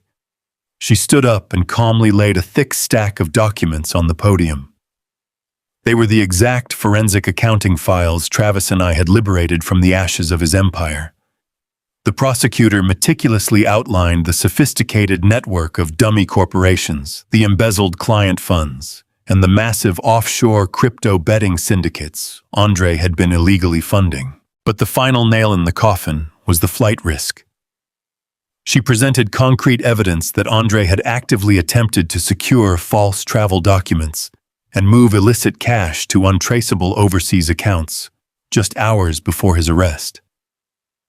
The judge, a stern older man with zero tolerance for corporate predators, slammed his heavy wooden gavel down with absolute finality. He declared Andre a severe flight risk and a danger to the community. Bail was emphatically denied. I watched my son physically collapse into his chair as the ruling echoed through the courtroom. The realization that he was not going back to his luxury condo, that he was returning to a concrete cell, hit him like a physical blow. As the marshals pulled him to his feet, our eyes met across the crowded room. He looked at me desperately, searching for a shred of the fatherly protection he had exploited for his entire life. I gave him nothing. My face remained a mask of cold, impenetrable granite. I held his gaze until he was dragged through the side doors and swallowed by the justice system. But the true reckoning did not happen in the federal criminal court. The true reckoning took place 3 weeks later in a quiet, heavily guarded family court chamber. Claire had survived the traumatic premature delivery. It was the most terrifying night of my life, waiting in the bright, sterile hallways of the maternity ward, praying to a higher power to protect her and my innocent grandson. By the grace of God, the baby was small but incredibly strong. He spent 2 weeks in the neonatal intensive care unit fighting for his life with the same fierce resilience his mother had shown. Now they were both safe, resting in the highly secure, undisclosed location Travis and I had established. Claire did not have to face her abuser in person. Her legal counsel, a brilliant and ruthless family law attorney, stood in her place, presenting the irrefutable evidence we had gathered. I sat right behind the attorney, representing the unbreakable wall of protection surrounding my daughter-in-law. Andre was brought into the family court via a secure video feed from the federal detention center. His face appeared on the large monitor mounted on the courtroom wall. He looked even worse than before, completely drained and shadowed by the grim reality of his incarceration. The family court judge was a fierce, meticulous woman who did not entertain theatrics. She listened to Andre's lawyer attempt to paint Claire as an unstable woman suffering from postpartum hysteria, exactly as Andre had originally planned. It was a sickening, desperate strategy. But we were ready. Claire's attorney stepped forward and played the digital audio recording Travis had secured from the kitchen. The clear, unmistakable sound of Andre's voice filled the quiet courtroom. Every single threat, every ounce of malicious gaslighting, and every cruel, calculated promise to lock his pregnant wife in a psychiatric ward echoed off the walls. The judge listened in absolute silence, her face tightening with profound revulsion. The recording captured the pure predatory nature of a man who viewed his own family as disposable financial assets. When the audio stopped, the silence in the room was devastating. Andre stared at the camera from his prison room, his mouth opening and closing without a single sound coming out. His expensive lawyer silently packed his briefcase, realizing the case was completely unsalvageable. The judge did not hesitate. Based on the undeniable proof of severe psychological abuse, coercive control, and the explicit threats made against the mother of his child, she struck down the hammer of justice with a heavy righteous fury. She granted Claire full sole legal and physical custody of my grandson. She issued a permanent lifetime restraining order, barring Andre from ever contacting Claire or the child. She completely terminated his parental rights, stripping him of any legal authority or claim to the boy. I looked up at the video monitor, locking eyes with my son for the very last time. I wanted him to see my face. I wanted him to look at the man who had worked 40 brutal years in the rail yards, to give him the world and understand that I was the architect of his downfall. He opened his mouth, a silent plea for mercy dying on his lips, before the video feed was abruptly cut, plunging the screen into total blackness. He was completely erased from their lives. The collapse of his material empire was just as swift and merciless as his legal ruin. The moment the federal indictment was unsealed, the entire financial world turned its back on Andre. The elite brokerage firm immediately fired him, cooperating fully with the federal investigation to distance themselves from his toxic crimes. His creditors descended like a pack of starving wolves. The venue manager from the country club filed an aggressive civil suit, holding Andre personally liable for the massive $150,000 wedding debt. The violent offshore loan sharks, realizing they had been entirely outmaneuvered by the federal government, scrambled back into the shadows, leaving Andre holding the bag for the hundreds of thousands he had gambled away. The federal authorities seized absolutely everything. I stood on the sidewalk across from his gated community and watched the ultimate dismantling of his fraudulent kingdom. Flatbed tow trucks hauled away his $90,000 imported sedan and his luxury sports cars. Federal agents carried boxes of files, expensive watches, designer jewelry, and high-end electronics out of the sprawling stone house. The property was seized to be liquidated, and the funds redistributed to the innocent clients he had so callously defrauded. He had traded his soul for the illusion of extreme wealth, and in the end, he was left with absolutely nothing. He traded his $3,000 custom-tailored Italian wool suits for a scratchy, oversized orange jumpsuit. He traded his sprawling corner office for an 8x10 concrete cell. He traded his freedom, his family, and his future for a lifetime of regret behind thick steel bars. Walking away from this courthouse that final afternoon, a heavy, complex mixture of emotions washed over my tired spirit. The southern sun was sinking low, casting long, golden shadows across the pavement. I felt a deep, profound, agonizing grief settling into my chest. It was the grief of a father mourning a son who was still technically alive. I mourned the bright, energetic little boy who used to wait for me by the front door when I came home smelling of diesel and grease. I mourned the teenager I had proudly watched walk across the high school graduation stage. I mourned the man I thought I had raised. But the bitter, undeniable truth was that the boy I loved had died a long time ago, swallowed whole by his own insatiable greed and arrogance. The man sitting in that federal prison was a stranger. He was a monster I had to put down to protect the innocent. Alongside the crushing grief, there was a fierce, burning pride swelling in my heart. I had not let the darkness win. I had not turned a blind eye to the suffering happening right in front of me. I had stood shoulder to shoulder with Travis, a tough, blue-collar mechanic who fought like a lion for his sister. Together we had stared down a wealthy, powerful predator, and we had broken him. We had protected Claire. We had shielded my newborn grandson from a lifetime of manipulation and abuse. They were safe now, hidden away from the toxic poison of my son's legacy. They had a clean slate, a fresh start, and a beautiful, quiet life ahead of them. I climbed into the cab of my heavy-duty pickup truck, the worn leather seat offering a familiar comfort. I started the engine, the deep rumble of the diesel motor vibrating through the floorboards. I was an old man, and my bones ached from the heavy toll of the last few months.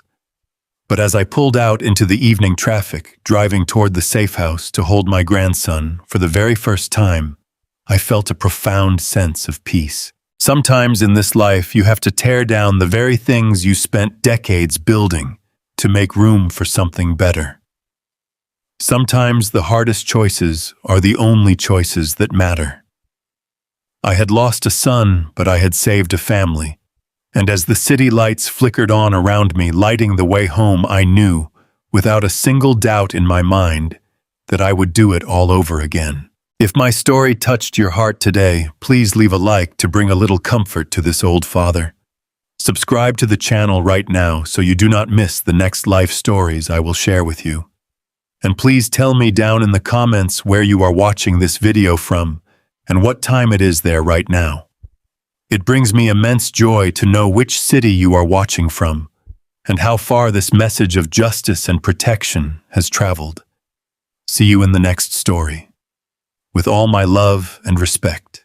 6 months have passed since the heavy steel doors of the federal courthouse slammed shut on my past. Today, the Georgia sky is a brilliant, uninterrupted blue, stretching wide and clear over the towering pine trees. I am sitting on the wide wooden planks of a wrap around back porch. The air smells of sweet honeysuckle and the rich, earthy scent of burning hickory wood from a nearby barbecue smoker. This house does not have cold marble foyers or crystal chandeliers. It does not sit behind massive iron security gates in a neighborhood built on arrogance and hollow prestige. It is a beautiful, modest farmhouse tucked away on 3 acres of quiet green land in a safe, warm community. I bought this property with the very funds my son tried to steal. I bought it free and clear in cash, and I put the deed directly into a secure, ironclad trust for Claire and her brother. It is a fortress of peace. I lean back in my sturdy wooden rocking chair, listening to the gentle, rhythmic creak of the wood against the floorboards. I look down at my own hands. They are old hands. They feature thick knuckles and scarred skin, built from 4 decades of hauling heavy freight and breathing diesel smoke in the freezing rain of the rail yards. I remember the freezing sleet blinding my eyes as I directed massive steel freight cars across the switching yards. I remember the endless, grueling double shifts, working until my muscles screamed in agony, all because I wanted to put a customized suit on my son's back and send him to the finest universities. I poured every ounce of my soul into creating a golden path for him. I used to truly believe that providing that kind of material wealth was the ultimate measure of a successful father. But the last half year taught me a brutal, agonizing truth. Those calloused hands did their absolute best work when they tore that toxic empire completely down to the ground. The screen door slides open with a soft, metallic rattle, pulling me from my quiet thoughts. Travis walks out onto the porch carrying 2 cold bottles of amber lager. He is not wearing the grease-stained overalls from his auto shop today.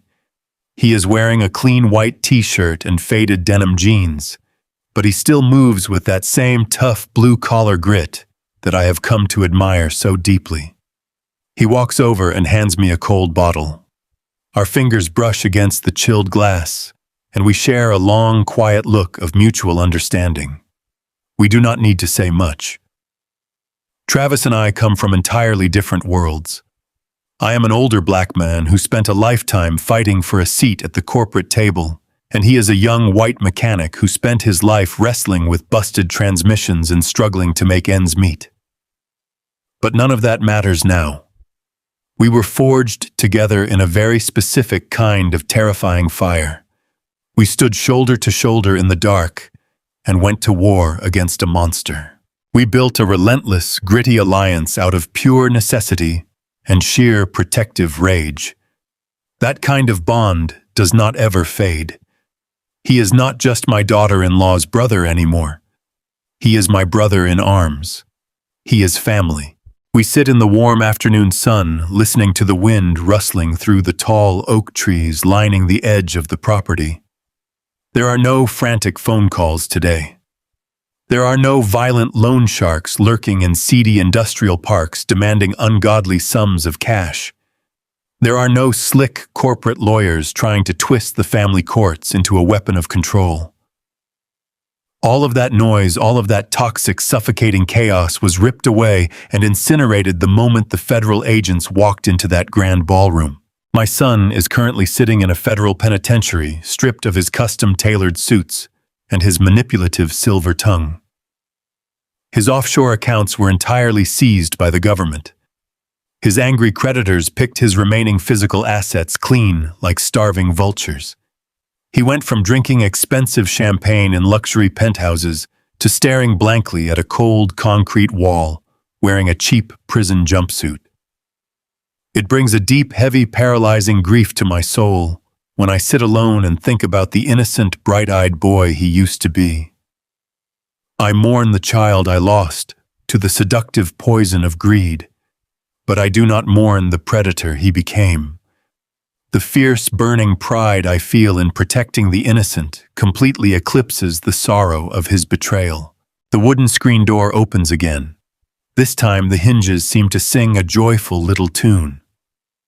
Claire steps out onto the sunny porch. I look at her and the physical transformation is absolutely breathtaking. 6 months ago, she was a pale, terrified hostage trapped in a massive stone mansion, shaking in fear at the mere sound of her husband's footsteps. Today, she is absolutely glowing. Her face is full of vibrant color, and her eyes are bright, clear, and completely free of terror. She is wearing a soft, comfortable yellow sundress, and her bare feet step lightly across the wooden boards. She looks exactly like a woman who has finally exhaled after holding her breath underwater for an entire year. But the absolute most beautiful sight in the entire world is the small bundle wrapped in a soft blue blanket, resting securely against her chest. She walks directly over to my rocking chair. She smiles down at me, a smile so full of genuine love and profound gratitude that it makes my tired chest ache in the best possible way. She bends down and gently, carefully places my newborn grandson into my waiting arms. I adjust my heavy arms, cradling his tiny, fragile body against my chest. He is absolutely perfect. He has a tuft of dark, curly hair and smooth, warm skin that smells of baby lotion and fresh air. He is sleeping soundly, his tiny chest rising and falling in a calm, steady rhythm. He does not know anything about the darkness that tried to swallow his future before he even took his first breath. He does not know about the fraudulent bank transfers, the hidden microphones, or the violent, desperate men who wanted to use him as legal collateral. He will never know the sheer terror of his father's unhinged greed. He will only ever know absolute safety. He will only ever know unconditional, unwavering love. Looking down at his sleeping face, I feel the true, absolute weight of generational wealth. It has absolutely nothing to do with stock portfolios or corporate brokerage accounts. It has nothing to do with luxury imported cars or expensive high-society steakhouse dinners. True wealth is the ability to provide a safe, permanent harbor for the people you love. It is the unyielding strength to stand up against pure evil, even when that evil shares your own last name and carries your own blood. The trust fund I meticulously set up for this little boy and his brave mother is locked away tight, growing securely in the background, away from the hands of greedy men. It will comfortably pay for his education, his health, and his future. But the real true inheritance I am leaving him is this peaceful, sunny afternoon on a quiet back porch surrounded by people who would gladly move heaven and earth to keep him safe. Travis steps up beside my rocking chair, leaning against the wooden railing. He looks down at his sleeping nephew, his tough mechanic's face softening into a look of absolute pure devotion. He has grease under his fingernails that will never fully wash out a permanent mark of honest labor. He raises his cold bottle of lager in the air, breaking the quiet spell of the afternoon. I look up at the young man who risked his own freedom and safety to slip a recording device into a hostile house. I look at Claire, who found the impossible monumental strength to endure psychological torture so we could spring the ultimate legal trap. And I look down at my beautiful grandson, who represents a completely clean slate. He is a brand new beginning, entirely free from the sins and the destruction of his father. I carefully reach out with my free hand, picking up my own glass bottle from the small wooden table beside me. I raise it up and clink it gently against Travis's bottle. The soft chime of the glass rings out over the peaceful green yard, a quiet, humble victory bell for the family we actively chose to build from the ashes of a living nightmare. We survived the storm. The innocent are protected. The guilty are paying for their crimes in a cold steel cage. I sit back in my chair, feeling the warm southern breeze wash over my face, holding my grandson close to my heart, knowing that my life's greatest work is finally complete. I learned the hard way that true fatherhood isn't just about providing money. It's about having the courage to tear down the very empire you built if it becomes a prison for the innocent. If my story resonated with you, hit that like button to bring some peace to this grandfather's heart. Subscribe to the channel for more stories of truth and survival. And drop a comment below, tell me where you're watching from and what time it is there right now. It means the world to know what corner of the globe you're joining me from. With love and respect, I see you in the next life story.